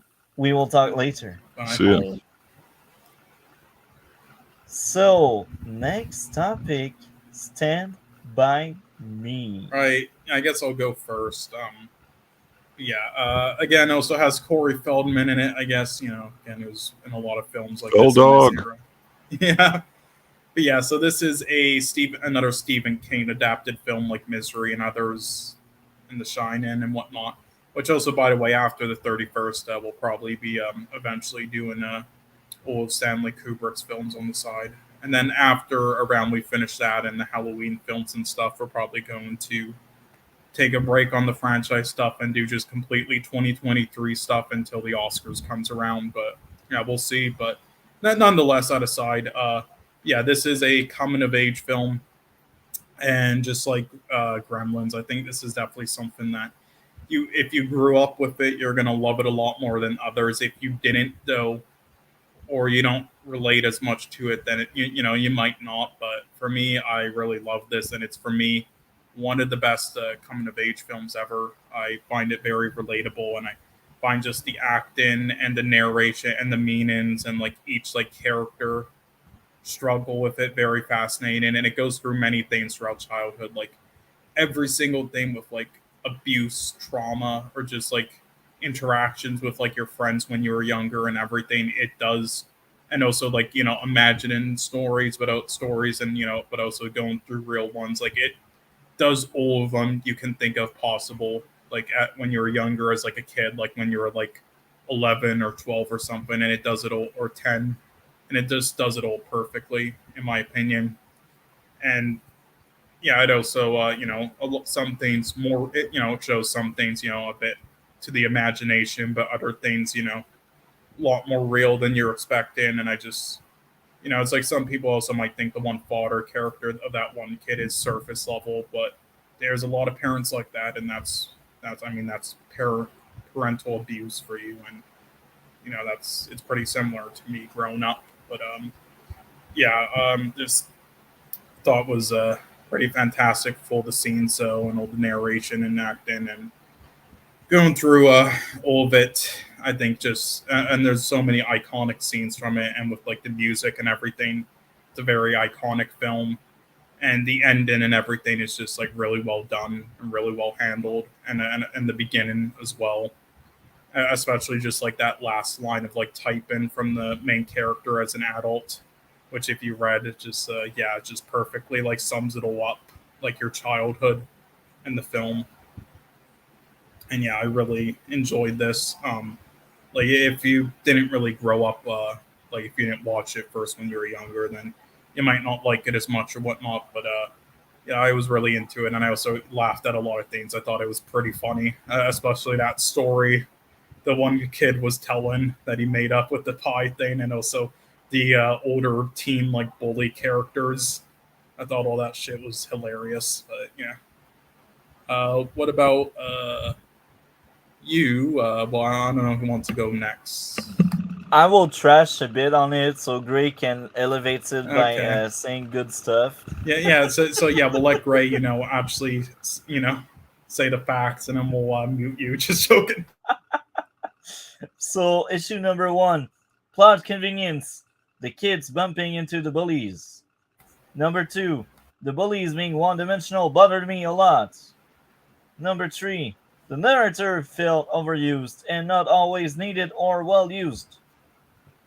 Plot convenience. Wait. Hold on. Okay. The narrator, okay. The narrator really wasn't used that much, but also that when it was. Have you seen the movie this week?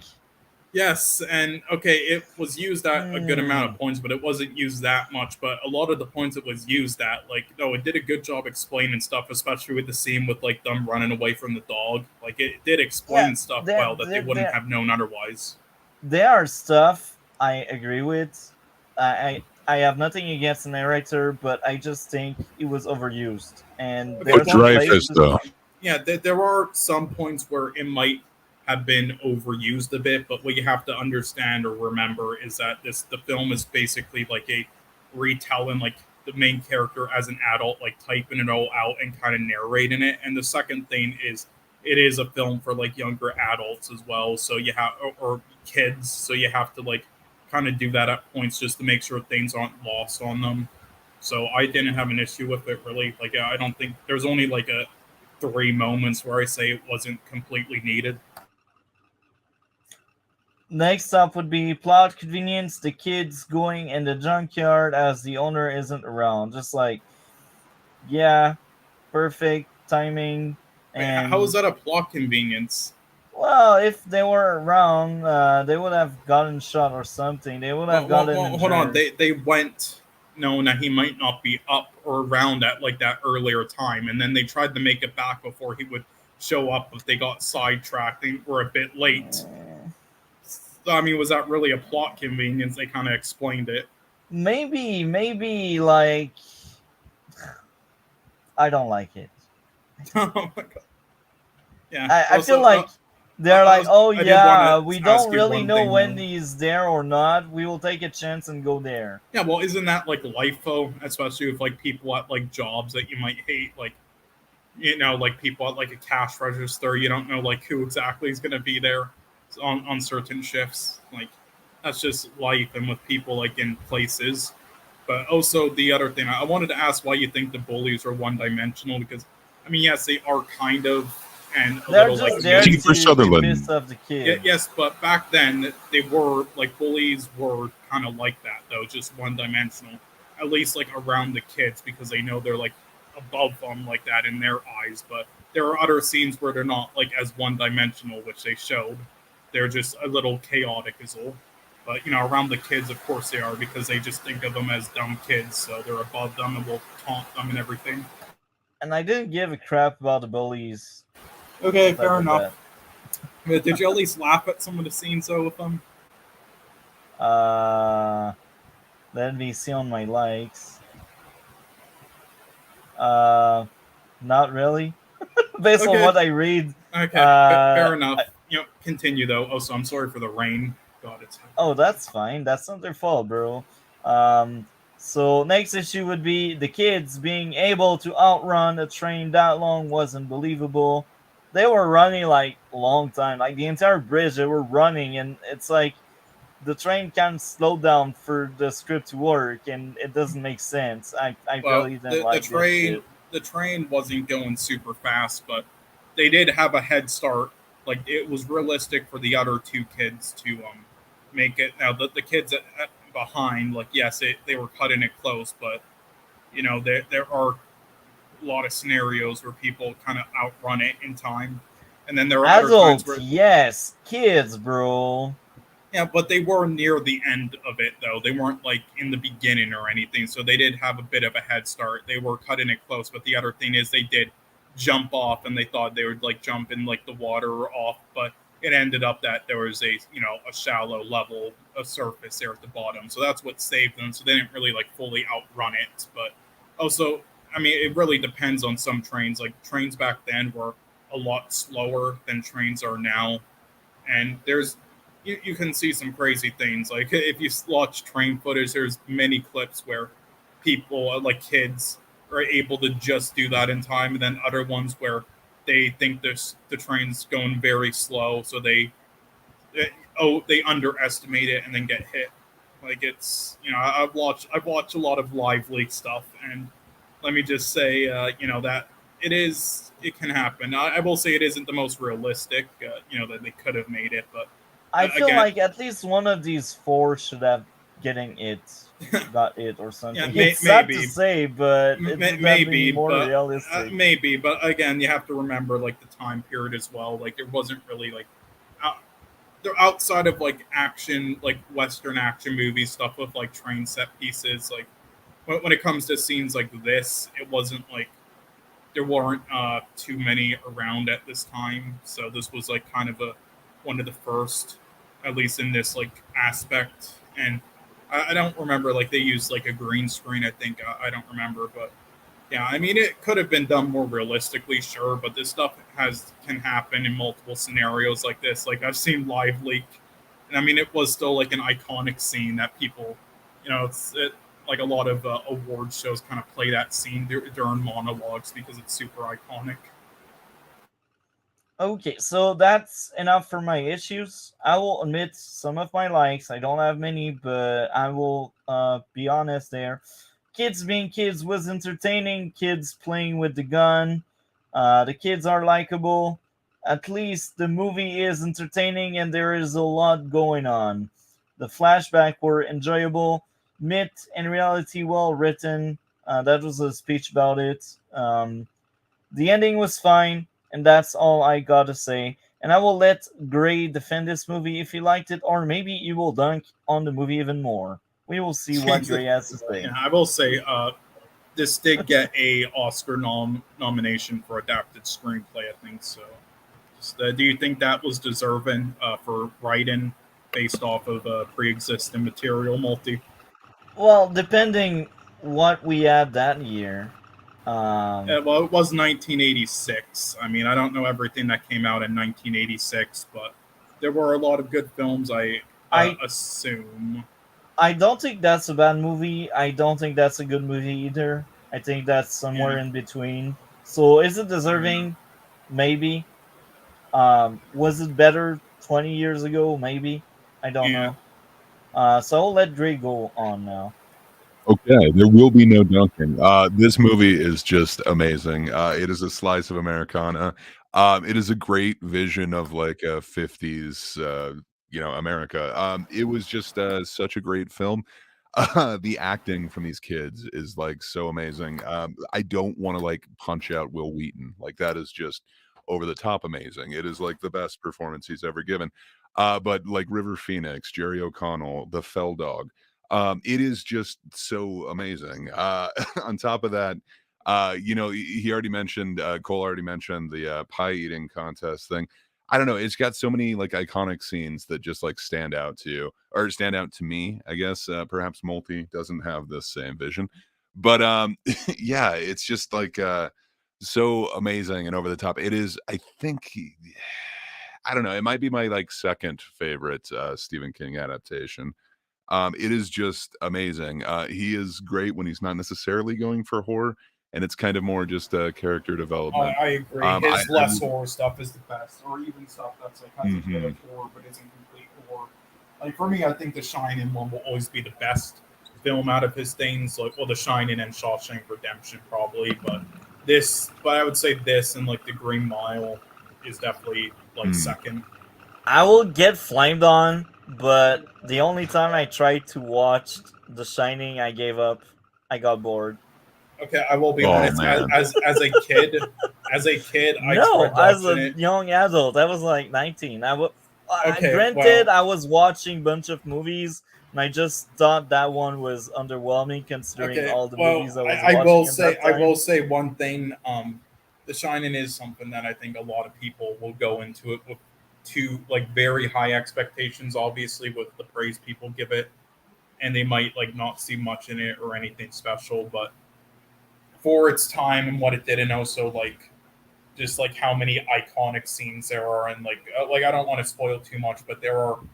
What makes The Shining so amazing is not just like the performances and how it's like made and everything, but it's like it's one of the most like it was one of the first films that really like had like infinite amount of like interpretations or like hidden messages in it that are really profound. Like that like every scene has something new you can pick up on it. It's something that really makes it like a masterpiece to people. But oh, did I like glitch out at all or?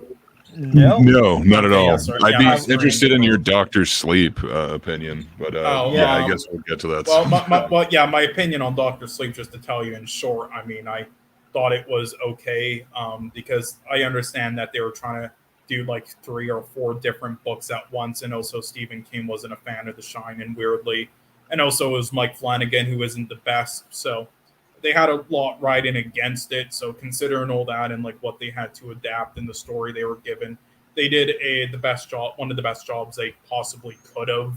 Especially the main performance, I did really like from him, and the scenes with like in the hospitals and stuff. But yeah, it definitely could have been better though, and it wasn't like a great film. There were a lot of cheesy performances or moments, but I did think it was overall okay. Definitely an okay passable film, at least for me. So there's my short opinion on that. But anyway, but yeah, I would definitely say this is one of the best Stephen King ones. So, but I will just say multi. Like, yeah, you didn't watch it when you were a kid, so it's a little different. But when before I loved The Shining so much, I did try to watch it so many times. Like as a kid, it would always come on TV, and I would like watch it, and then I would like fall asleep 20 minutes later, so many times. But as an adult, I love it now. But yeah, But It as I was said, I was such a a young different horror adult. movie. Well, I know, But yeah. I just was on a different state of mind at that point. So I know. maybe I'm today I just would saying. like I it more. understand. At least I can understand if you don't like it. At least that's all I'm saying. Yeah. Although it's definitely not like one of the worst films ever. Like the Razzies. The Razzies were so stupid. They nominated it for worst director and worst supporting actress or something. Wait, Fucking what? idiots. Yeah, they were. We gotta cover The Shining. I want to see Yeah. Oh yeah, it. we will in like the Yeah. eventually. I think Yeah. it is a Stanley Kubrick film, one of the greatest directors ever, and yeah, I think it's on the schedule coming up. So. Yeah, but also fun fact with that film, the actress in it, Shelley Duvall, yeah, was like fucking abused, like mentally and traumatized on the set by Stanley Kubrick. But at least like reportedly, there's people trying to like deny that with certain reasons. So I don't know if it's true, but Oh, it's true. reportedly, yeah. Oh yeah, and like that, those like the performances in that film with her being just like traumatized out of fear is genuine because she was genuinely like that on the set of it by him, which is what's so funny about it. Well, maybe not funny, but you know. But anyway, was there anything else you want to say about Stand By Me? Just I thought it was it really is like just amazing. I don't know. It just all the performances, even you know, like originally they had, I can't remember who it was doing the voiceover before Dreyfus, but yeah, once they finally got back to Dreyfus, yeah, it is just gold. Yeah, I really enjoyed it. Yeah, I can't really think of much more to say about it other than I'm sorry, Multi, I disagree. Yeah, I would have to disagree too, but well, don't be, man. I said it in the past. That's why we do this podcast. It's not to sound like an echo chamber. So if I sound crazy, that's fine. Yeah, I mean, do you at least like love the ending, Multi? Because that ending was like heart wrenching, really. I said it. Like the ending was fine, and I don't think it's a bad movie, but I don't think it's like. Do you not like relate to it a lot? Like, I think this is something that like every male can relate to when they're like around 11. I had a very different Like Okay, at that fair- age, fair my enough. life was a mess at that point. So maybe that's why like I didn't have the conventional I childhood mean, or mine kind of or was too, but there's still a lot of elements. I think when you're like hanging out with like friends, at least and such, like outside of like things that were a mess. So, you yeah. know, Well, um, I wasn't that lucky. That's the thing. So maybe that's okay. because I lived a very different experience. That Yeah, I mean, you are in Quebec, so it's very yeah. different. I think an area growing up, I think, than other places like Canada. Yeah, and I was always a town guy. Like I was born in uh Quebec, biggest city, Montreal. So it's very different from that countryside where the movie takes place.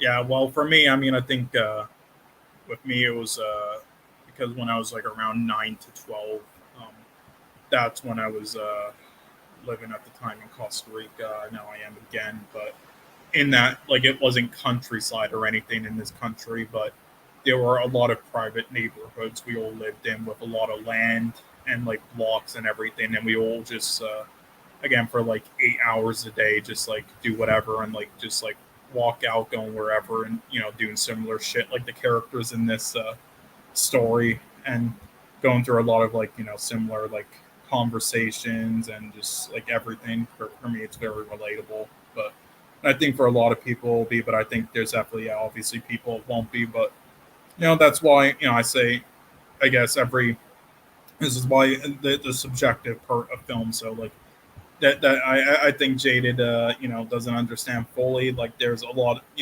of people who won't like I guess relate to certain things, so that's fine. Like even if it's not like personally, for that matter. But yeah, I mean, I really love this film, and yeah, I would probably give it like a 9.5.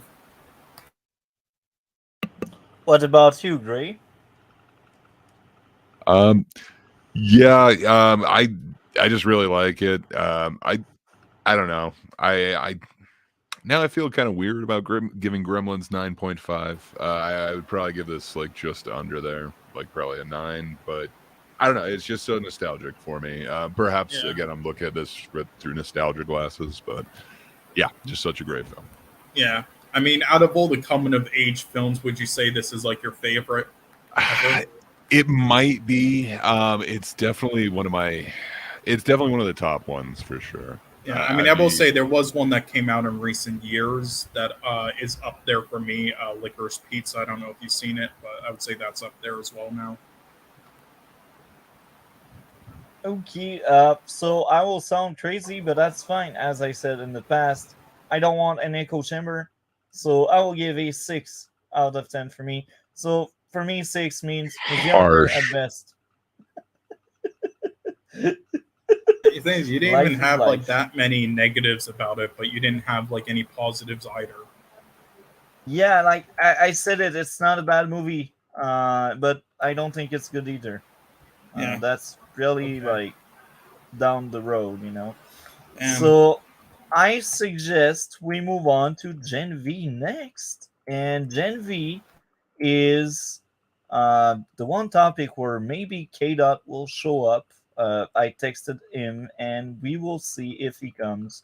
So who wants to go first with Gen V? well, All for right, me, you yeah, haven't seen it. yeah. All So I'm right. just gonna go like on Deafin or whatnot, and you Yeah, let me know in the private chat when we're done yeah, with this whole thing. yeah. We will do. So Although great. I will I let you will say start. one thing though. I heard on Twitter and other streams that a lot happened in the episode this week. Is that true or It not? did. A lot did. Okay. Okay. Yeah.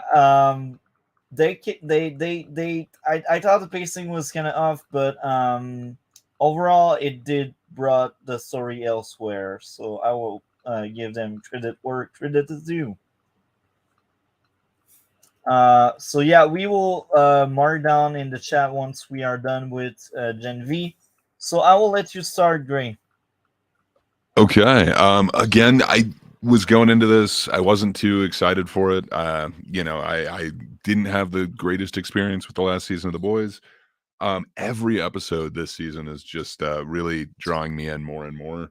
I think it was episode 4. I was wondering, everything just went black at the end. Could that be what I'm thinking it was? And then yeah, that's exactly what happened in 5, and it just kind of adds this like extra wrinkle to everything.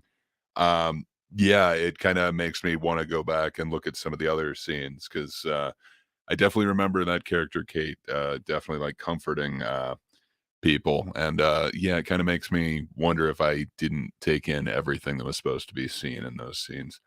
But yeah, I really like it, and I like the development of each one of these characters. They're really kind of making me question it, and then also the title of it. I always thought that V would be like for Vought or whatever the company, but yeah, this one kind of introduces this threat of a virus. I don't know. That just kind of makes me wonder. Could I also be looking at the title differently? I don't know. I just really liked this week. It really gave me a lot of intrigue, and again, I just want to see where this show is going, because I think it could. I don't know. I hope it does stick with what it is. If so, it is surpassing my experience with the boys. But there's potential to really disappoint me. But that being said, I really want to know like where each one of these characters is kind of going, and I liked the. I don't know, just the way that they went with this. The puppet scene was just kind of like amazing. I really liked it how they made now I can't remember his name, but they made him like the type of puppet with the hands instead of like the rod arm puppets, and then everybody else was the rod arm ones, and it showed that like he was more powerful than them in many ways. That was just really cool visually. I really enjoyed that, and then like the weird popcorn gun and confetti. Yeah, everything about this week I just really enjoyed, and I couldn't wait to actually watch more when the episode was done. And yeah, I did not feel that with the boys. So yeah, this is just hitting on a different level for me, and I'm really enjoying it.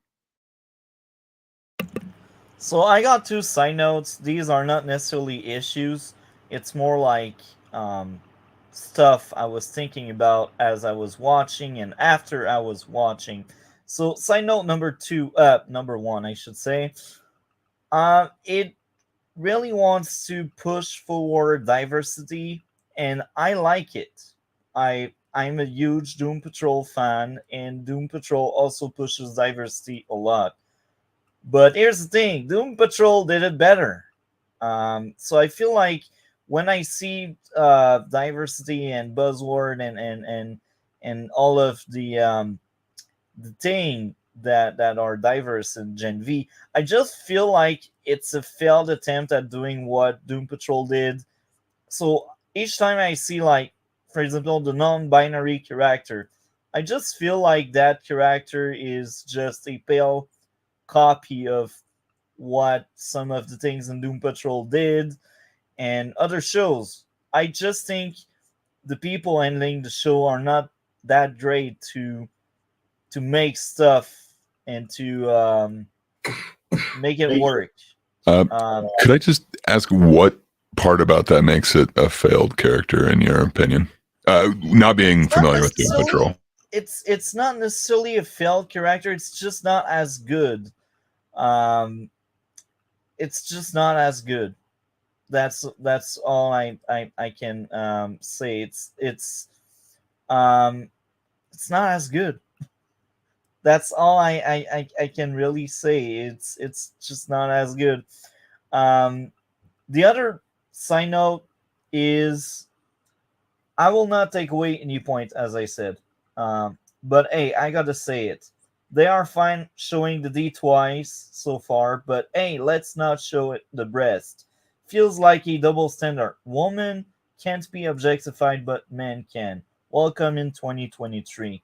I'm not here to see that kind of stuff, Like, I don't care if they show whatever they show, but it's still a double standard. And for me, it's obvious because they haven't shown any breasts so far, and that's fine. I said it. That's fine. It's just that it's clearly a double standard because it's a double standard. You don't act the same with men's. You don't see it as like a satire of that standard? No. I just see it as a double standard. Like, they will show all the D's, but no breasts. It's I don't care about that kind of stuff. I said it in the past. Like, some of the best shows don't even need that kind of stuff. So yeah, that's a side note. So I didn't take away any points for what I mentioned. Now it's time for my thought on the current episode we got. My first issue would be the dialogue sound like a fan fiction written by a teenager in need of bedroom fun, because everyone is like in need of bedroom fun in that show. Like, everyone has their hormones like through the roof, and I just cannot connect with that kind of stuff. Bedroom fun is fun, but like, if your entire life is like that, I don't understand you. I just don't. Do you? I do me. That's how I see it. Uh, More weird dialogue. Pacing, they repeat stuff we already seen.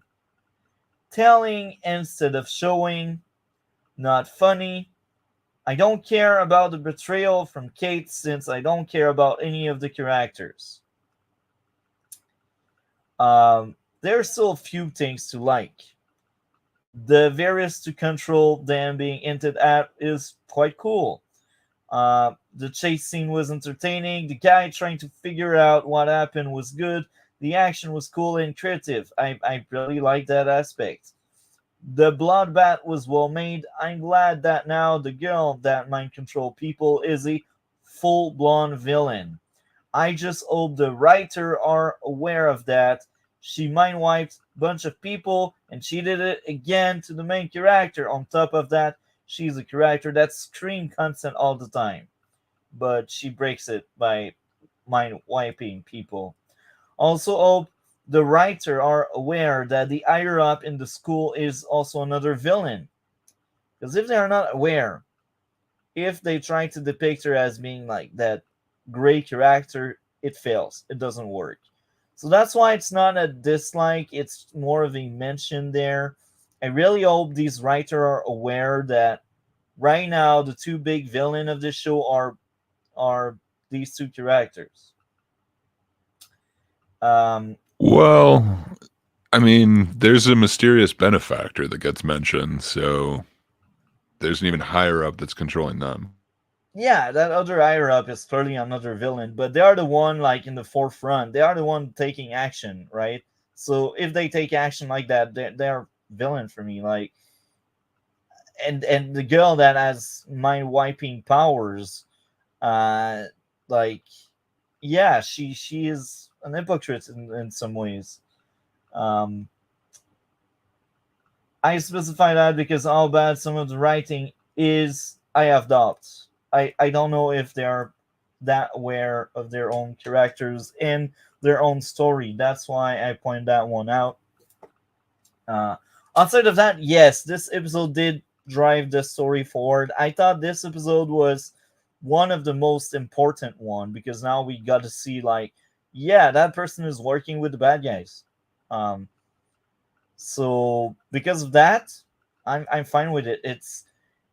It's one of the best episodes we had this season. I still think the show is not that great. It doesn't fly high for me. I don't have much more to say. Do you have anything else to add, Gray? Yeah, I just think there was a couple more elements that were introduced. Like there is this mysterious benefactor who's like saying that essentially, you know, the main character is off limits, which is kind of interesting. It shows that you know, now I can't think of what his position was before, but the guy who got burned up in the first episode, you realize that like he wasn't necessarily the top of everything. He might have just been like a figurehead.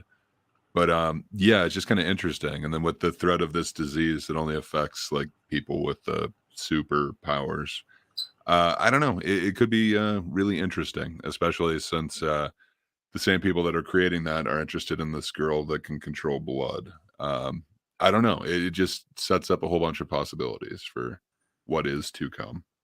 But yeah, I hope they stick the landing. I'm interested.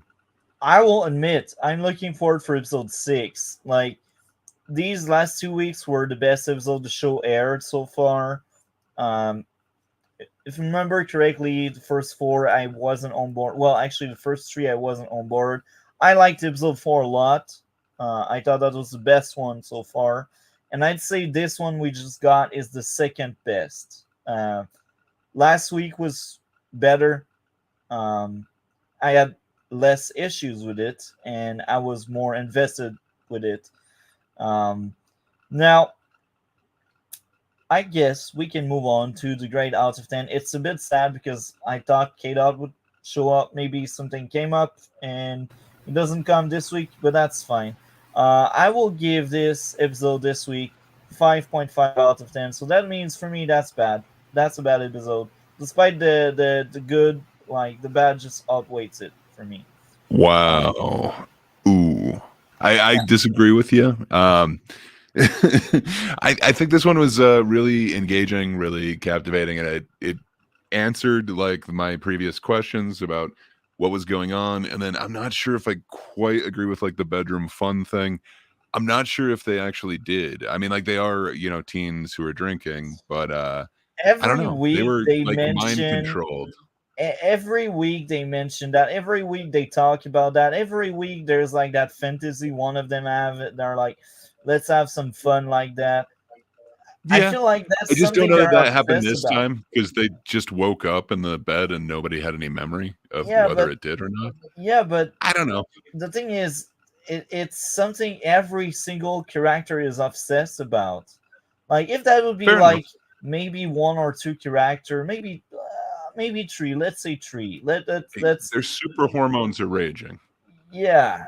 That I feel like everyone is like that driven by that bedroom fun, and that bothers me because not everyone is like that.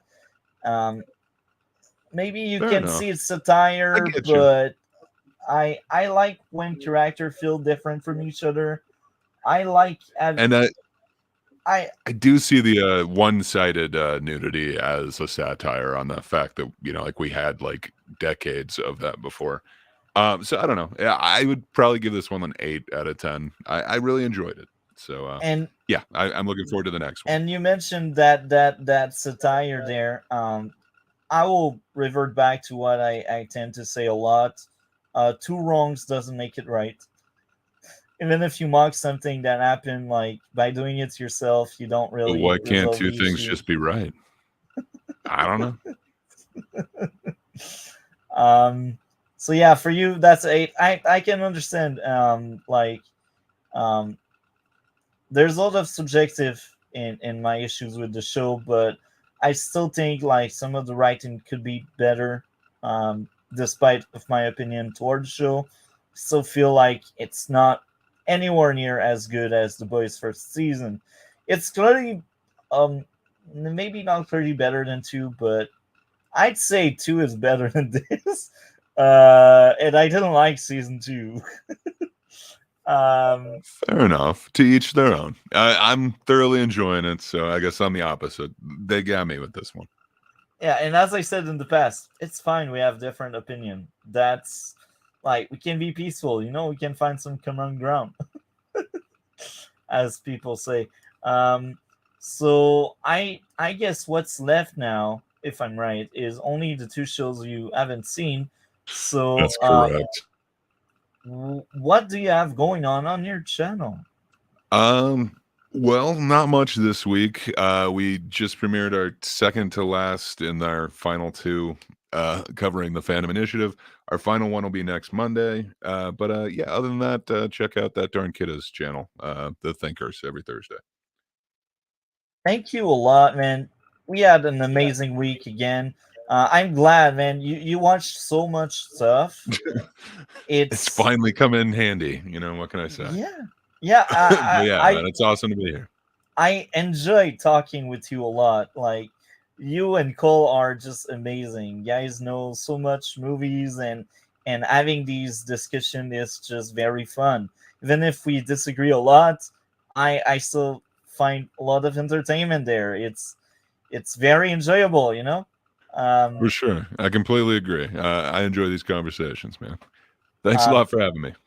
Thanks a lot, man. Take care. We will talk later and have a good one, man. So Cole, are you there? Yeah. Okay. So, which topic now? I guess. I mean, I guess we could maybe cover. Preacher. Yeah. Well, I was just about to say Preacher or Doom Patrol would probably be fitting next. I guess. Yeah, Preacher. Actually, I don't know if we covered all the film. Oh yeah, actually we did cover all the films. Okay. Yeah. Right. At least I think. Wait, did we not? Oh yeah. Right. We did cover Yeah. how. Okay. Yeah. Yeah. Okay. So the TV shows are last. I guess. Okay. So. Yeah, I with Preacher, this is just like Daredevil season 3.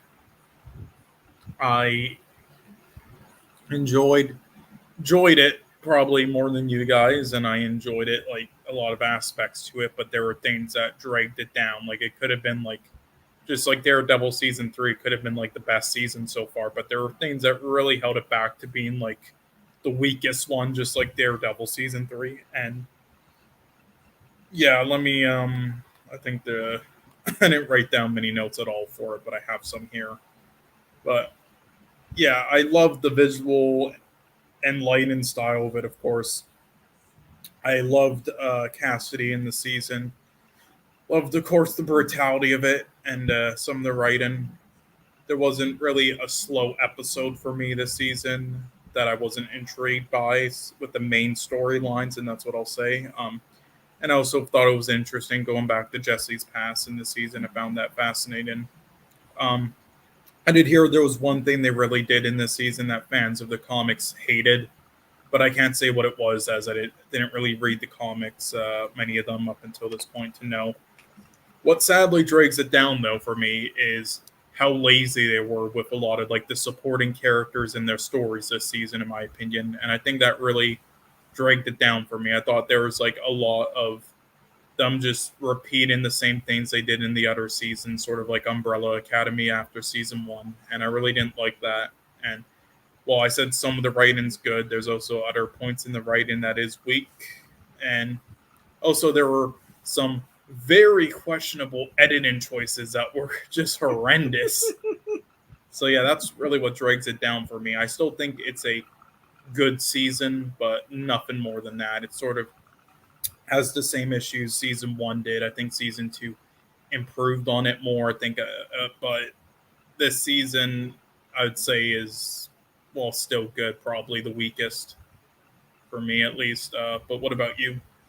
I'm with you, all in with you, and it's sad because this season I feel like had a lot of good, but the bad is just disappointing because I thought season 1 was rock solid, and my issues were really nitpicks. And here again, this season is also nitpicks, but I feel like these nitpicks are much more valid than season 1. And on top of that, even if the runtime was lower than season 1 or 2, because most of the episodes are shorter, I still feel like some of the pacing sometimes feels a bit off. And it's weird because that's the shortest season, but it felt the longest for some reason. Now, my overall issues with the entire season: number 1, humor wasn't anywhere near as great as best season.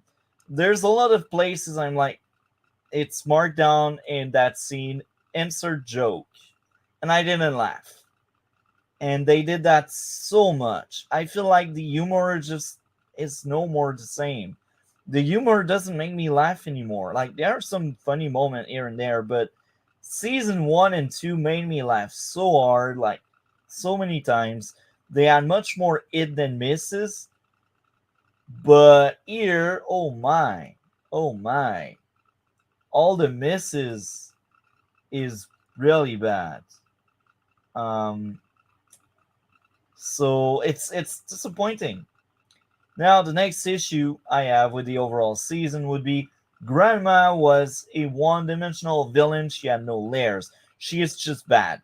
Like, the moment you're like, oh, maybe there's more to her, they add a scene to just strip that away just to make you be sure about her being the villain. And it's sad Like each attempt they have to flesh out the character feels like Mm-hmm. no, it doesn't land. You They even though don't you flesh don't her like out. the film so much, you know what? One film did this type of thing better. Which movie? It's a one we watched from this year with Joaquin Phoenix. Oh yeah, Bo is Afraid. Yeah, at least they did that better, in your opinion, right? Yeah. I don't remember having that issue with Yeah, Bo they is actually made Afraid. it an interesting concept with his mother character and everything. With this, it was one dimensional for sure. Like, and to be fair, I know some of the characters in this are supposed to be one dimensional for reasons, but they She's the could have main had villain. more things in the backstories and everything that were more unique. Like, it's one dimensional in my opinion in the case that like they could have done different things with like the what they decided to do with that character, and also going to Jesse's past and everything. They could have done different like things, but in the same realm. But it was really like the same note every time. It's like they didn't change it up ever. It's sort of like one of those horror films that tries to scare you with the same type of scare every time instead of having different type of scares. And yeah, like the moment you're like, oh yeah, maybe we'll spare her life, and you're like, maybe she deserves to live in the end. And then she says she did the contract, and I'm like, bruh, you just ruined any attempt to have sympathy for that character. Like, Yeah, it's just like really sad because I think most of the characters and the show itself is well written. For most of it, the show is well made and yeah. well Maybe written. that was the one thing people really hated from this that I didn't from the comics that I didn't know about was that ending. But I don't know.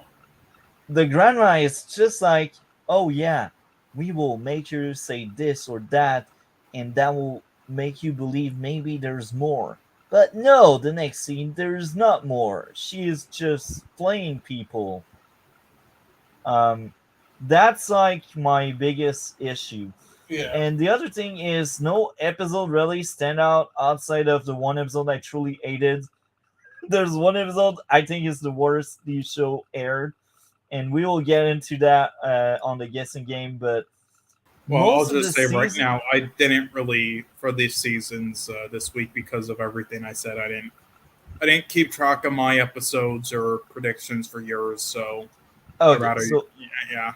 I will But straight also, up I say will it. just say right now, my head's kind of killing me right now. So if we can try to Speed speed it it up a up. little, like I Okay, don't want to rush you, but just okay. like you know, So I will, since I mentioned it, I will speak about what I believe is the worst episode we had in the entire show so far. So this is episode 8. For me, this one was a 6 out of 10. And the issues are the grandmother is one-dimensional, Jesse not shooting in the head for the plot to move on. Not funny. Asshole jokes aren't funny. You know what I mean by there. Um, Pacing, showing stuff we already know. Plot convenience, Cassidy finding to prove that the other one, vampire, end lives. Plot convenience, the murderer being found by Cassidy right before it took the other guy life. It's very contrived, a lot of plot convenience, a poorly written episode. It was still very important because that played a huge factor for like episode 9 and 10. Um, Outside of that, this season had a few 10 out of 10 episodes, like flawless, perfect ones. I think of episode 4, that was a 10 for me, and episode 7 was another 10 for me. And I said it outside of episode 8, I thought season 3 was very consistent. Um, so I think overall, season 3, I mentioned most of my issues. You did talk in length, and you think you're not feeling that much well anymore. So I suggest we move on to the grade. What would be your grade out of 10 for season 3 of Preacher? I'd probably give this like a 6. It was still good, but barely. For me, this is a 9 out of 10. Despite my issues, I really have two major issues. and I mentioned them, and I thought that was solid, but I'd say season 1 was better. Like, Yeah. I give this season a 9, but that's like a very, very low 9. Yeah, I mean, I would say it's like I forgot what I gave like the ratings for this show. I think it's like season 1 I give around like a 7, and then 2 like an 8, I think, but I don't quite remember. 2, I remember giving 9.5. That's like probably in my top 20 season of a show. Like, and that's telling a lot because we covered a lot of shows with like 10 season and stuff. Yeah, Um, but I suppose unless you have anything else you want to share, no, like the episode thing. Doom Patrol. Uh, Okay, yeah, I'll just go fast here. yeah, This was an amazing season still, but unfortunately a step down for me. Um, it was still well made with some good writing, but there were issues and directions they took, as you explained in DMs, with characters that I didn't really like too much, especially with Cyborg. There were also a few episodes that was kind of a chore to get through, and I wasn't into. Honestly, I got kind of bored of like the premise in them. I lost interest in Rita as a character. I didn't care for the attempts at being weird with her or any of the characters with her in those specific scenes. And yeah, so those things really dragged it down for me. But everything else I still liked a lot. It's just those things held it back from being as amazing and incredible as the other two seasons. But I still like all the other aspects, filmmaking, writing, story, character, etc. wise, and all their ideas. But yeah, I don't actually remember. Hold on. There is a fourth season of Doom Patrol out right now, isn't there? there's one half of it because I remember they did cut it in 2 halves, Right. and we Okay. got Because one I half did see out. on the thing that they were releasing season 4 sometime this year, but I didn't know. I didn't know when they were doing so or when. Well, sorry, it was last year, I guess. Right. Okay. So they're actually releasing. Okay. They're releasing starting on the 19th, the other half. Actually, they already started. They released 2 of them on the 12th. Okay, well, we're not gonna review season 4 right away on our schedule, but Well, after we do, we could cover what has been out so far with season 4. well, we could just like wait a little bit, I guess. But maybe, but okay, we'll cover it like eventually sometime this year, but it won't be right away. It will be right when we are like doing stuff like Dark Matter and shows like that from Dark Horse, like comic book shows like that, and which Yeah. will be like the last of them before we then get to the MCU stuff. We'll cover it along with probably like the Ash versus Evil Dead show. Finally, get that out of the way in like December or January or something, and then by that point, that's when we'll probably do then the MCU films again for all the TV show slots, and then eventually their shows once we get to them. But we have to do the films first, I guess. Yeah. I mean, I suppose we shouldn't like. I mean, we can make like ones we already covered, like Black Panther 2 and Guardians on there. I guess we could like cover them a second time, just saying our quick thoughts, or if we have updated thoughts, but they wouldn't count as one of the 10 topics. We could just like put them on Yeah. there as like a bonus thing where we quickly just talk about it for like 3 minutes if we have any updated thoughts or anything. But maybe Yeah. We don't we'll need to cover Black Panther Wakanda Forever again. Yeah, I we think can just leave our that stream behind. is But yeah, legendary. Yeah.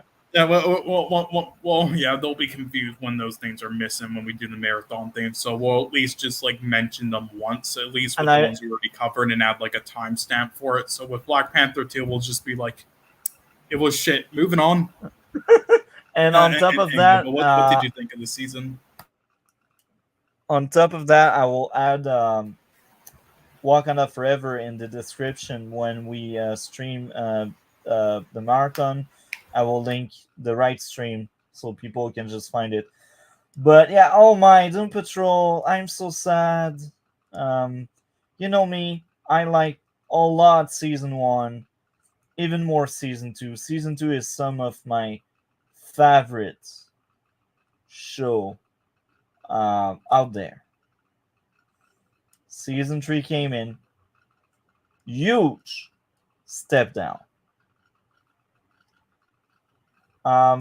So my first issue would be too much telling instead of showing, and they do that so much, and that was an issue in past season, but here I feel like it's much more often. It's just right here, right now. The pacing felt off, and here again, that's something that was there in the past, and it's sad. It's sad to see the show falling from its grace. Next up would be the humor doesn't land as often as before. It's like it lost a lot of its value. I don't laugh as much. I don't smile as much. I have that kind of apathy. And I'm like, that's not the show I liked in season 1 and 2. I don't know what happened. Maybe they fired whoever was working in season 1 and 2. Or maybe now they show their true colors and that was a fluke what they did in the past. I don't know. The story also felt very contrived at many places. Season 1 had a few plot convenience here and there, but nothing major. Nothing like they kind of patched up a lot of mistakes they did in the story. Here they didn't even bother trying. It's so sad because I do like the two big thing about that season, the team to move on. I thought that was well written. I prefer the way Stargirl did it, but here it's still enjoyable. It's still well made. Next up would be the time travel was well written because the moment they were like, "Oh, let's break our continuity, let's break the story by time traveling," and then they explained they cannot do that because they can't. I can't remember the exact explanation, but if I remember correctly, it was well written, the time travel aspect. And the other thing was the fact that they forget stuff when they time travel. And they also played that for laugh a lot. And that was cool. That was really good. I liked it. Now, I gotta say, it's not an issue per se. It's more something I'm not fond of. It's something I don't really hate, but I don't like it either. They Yeah. they changed Cyborg. Now I like the message because Cyborg losing his robot part was a allegory to trans people, and this is well written. I think this allegory is wonderful. But the sad part of it, it comes at the expense of the character and him being special. And my guess is they took away Cyborg powers so they save some money. That's the reason. And it's so sad and frustrating. The storyline makes sense with the character. It's well written. It makes sense because Cyborg was always tortured about his past and he always hated the machine part, and now he has that answer to what he believes is his problems and his issues, which is taking away that part and having like fake skin added. It's really cool. I think the writing is good and the execution is good. My issue is now we no more have Cyborg. He's no longer there. And I don't think Cyborg will ever come back. It's sad because I thought Cyborg was the coolest of the member of the Doom Patrol. He was the most interesting one. And I feel like now that he lost his powers, he doesn't have a purpose anymore in this show. He should be written off. It's sad to say, but he should be written off because now he has nothing special to offer.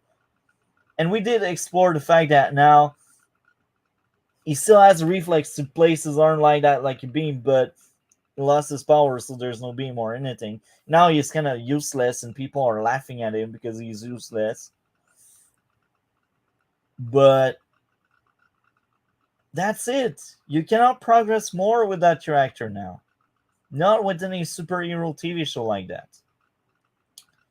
Now, I will say, among all of the shows that address Trance's stuff, I think the writing is the best there. This is on par with Legion, I'd say. And like we got Umbrella Academy that was kind of weak. And then you got like the good example, and that's Doom Patrol for you, and that's Legion. So it's sad that this wonderful story about diversity has been at the expense of a character I like so far. But hey, I'm not the writer, right? They want to save money, so why not? The overall season, I liked it. I feel like everyone got material, interesting material, and the redemption arc of the villain was entertaining. The character arc of everyone is really cool, and there's also very interesting parallels between mental illness and Cliff. And the parallel is, to be better, you need to acknowledge what's wrong with you. And Cliff this season, he acknowledged finally what's wrong with him. And now he says it out loud. I will fix what's wrong. I'm no more in denial.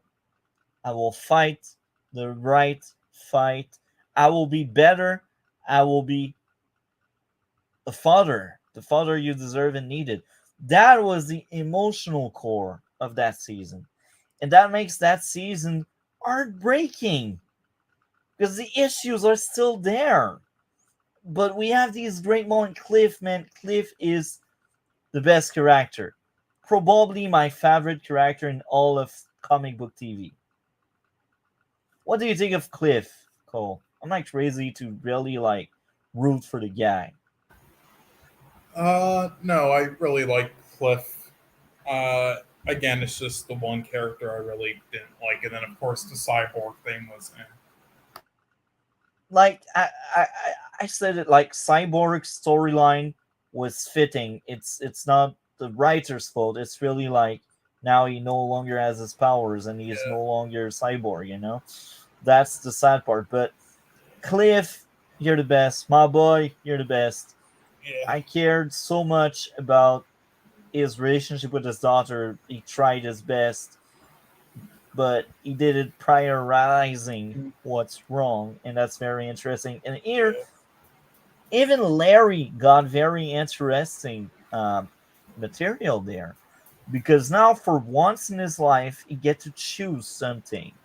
Because most of the things that happened to him was forced up on him, and it's very interesting because they used his trait to be attracted to other men very well.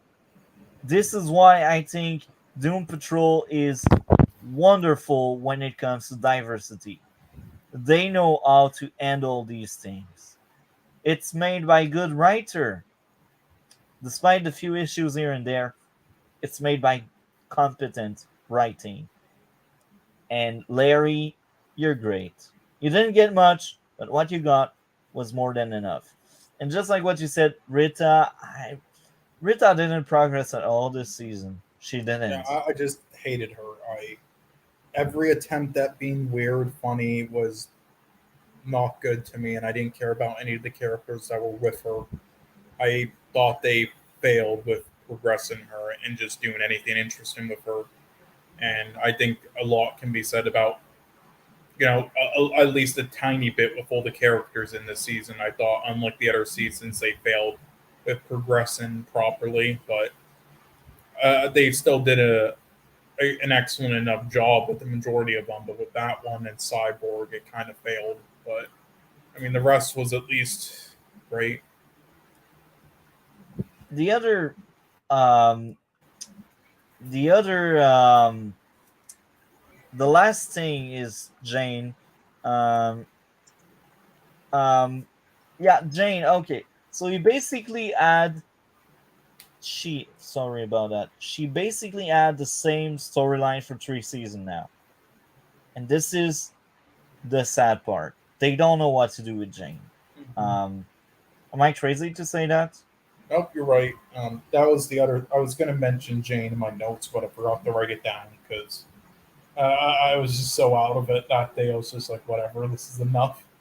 But yeah, Jane. They did some interesting things with her, but then it got to a point where she's sort of just like a passenger. Yeah. This season, I really felt that, and Jane. What's very sad is the pinnacle, like the end of that season is Jane making a bargain, a deal to someone, and accepting to give control away to that persona she has, and that's amazing. But I feel like the build up to it is really weak, and this is what makes me sad because for once they finally tried to do something else with Jane, even if for most of the season she was the same as season 1 and 2. Um, but yeah, Jane, it's sad. I liked you in season 1 and 2. In season 3, you just felt left behind. Um, what other characters do we have? I think we talked about everyone. Um, yeah, we talked about everyone. What did you think of the villain? Uh, I liked the villain, just not as much as the other seasons, but it was still good, I guess. But there was something about the villain that for this season that I guess I can't remember what it was. There was something that I felt like a bit of a con. I think it was like something like its relation to the main characters like not being like as impactful onto them as the other seasons, something like that, or something with like the writing or performance not being as amazing. But I still like the villain. Yeah. Okay. So this season, I think I also got my least favorite episode in the entire show so far, which is episode 9, with a 8 out of 10. Telling instead of showing, humor just doesn't land. Not funny. So this is um this is my issues with that episode. But there's still a few 10 out of 10, not as many as past season. That's why I think it's a huge step down. I don't have much more to say. I think we covered everything about Doom Patrol. Yeah, I'd probably give it like a. I gave season one like I believe it was like a 9.75 or something, and then two like either that or a 10. For this, I'll give it a 9. It's still amazing, just it misses a lot of things as the other ones had. Yeah, for me, it's so sad. It's so sad because you know me, I love this show so much. 8.5 out of 10. Yeah, That's still very high, but considering I had a 10 out of 10 season 2 and a 9.5 season 1, it's yeah, like you're used to that quality food and now you're getting McDonald's. That's how I picture this. yeah, Um, so I'm still looking forward for season 4. What do you yeah. expect from season 4? Well, online, I'll just be honest. I don't know if this should be a factor because online with the episode ratings, they are surprisingly quite low for Doom Patrol compared to other shows like Daredevil. And there's not that many people rating it, but the episode ratings, especially for episode 4 for season 4, KC Patrol, which has a 6.2, which is by far the lowest ever.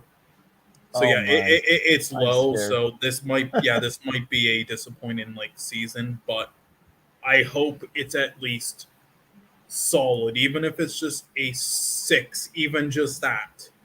I'll take it, because then overall the overall show will at least be like around a 9, at least in a 9 for me, with the other first 2 seasons and then season 3. So I'm gonna hope it's at least that or competent at worst. So I have low expectations for it.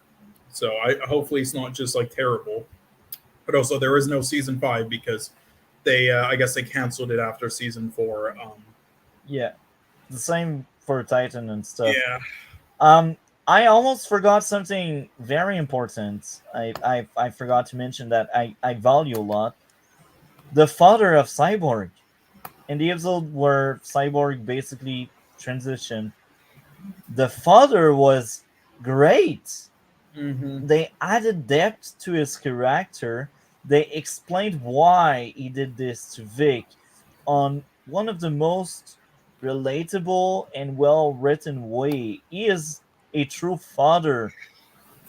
It was wow. It was very emotional. So I said it like I'm not a fan of them taking away cyborg power, but at least they did it right, like they didn't spit on anyone's face.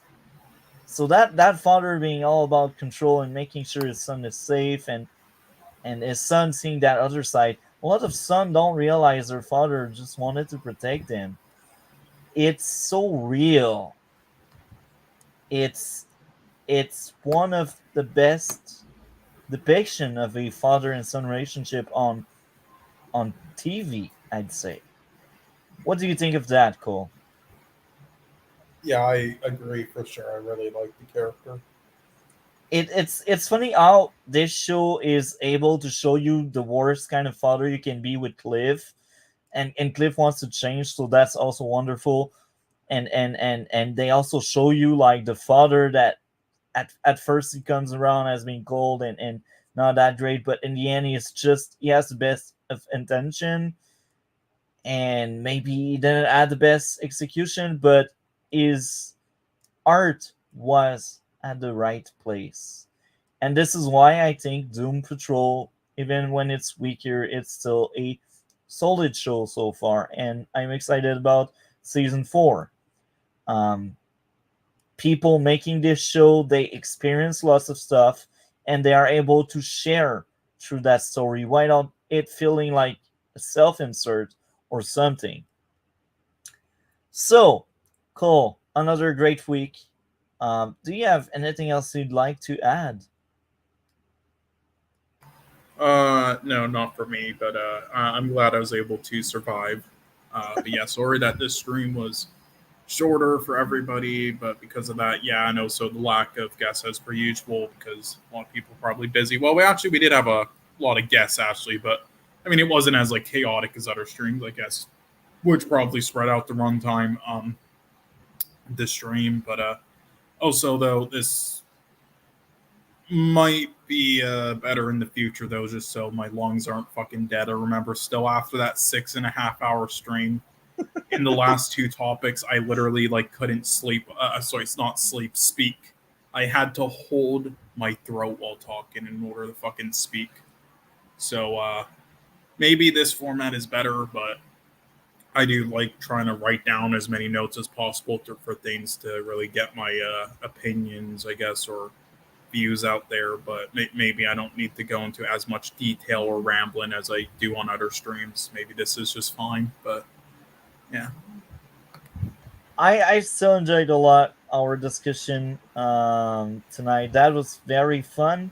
Anyway, man, have a great one, chat. Thank you for being that active today. That was amazing. You're part of it. Cole, take care, man. We will talk later and have a great one. Yep, you too.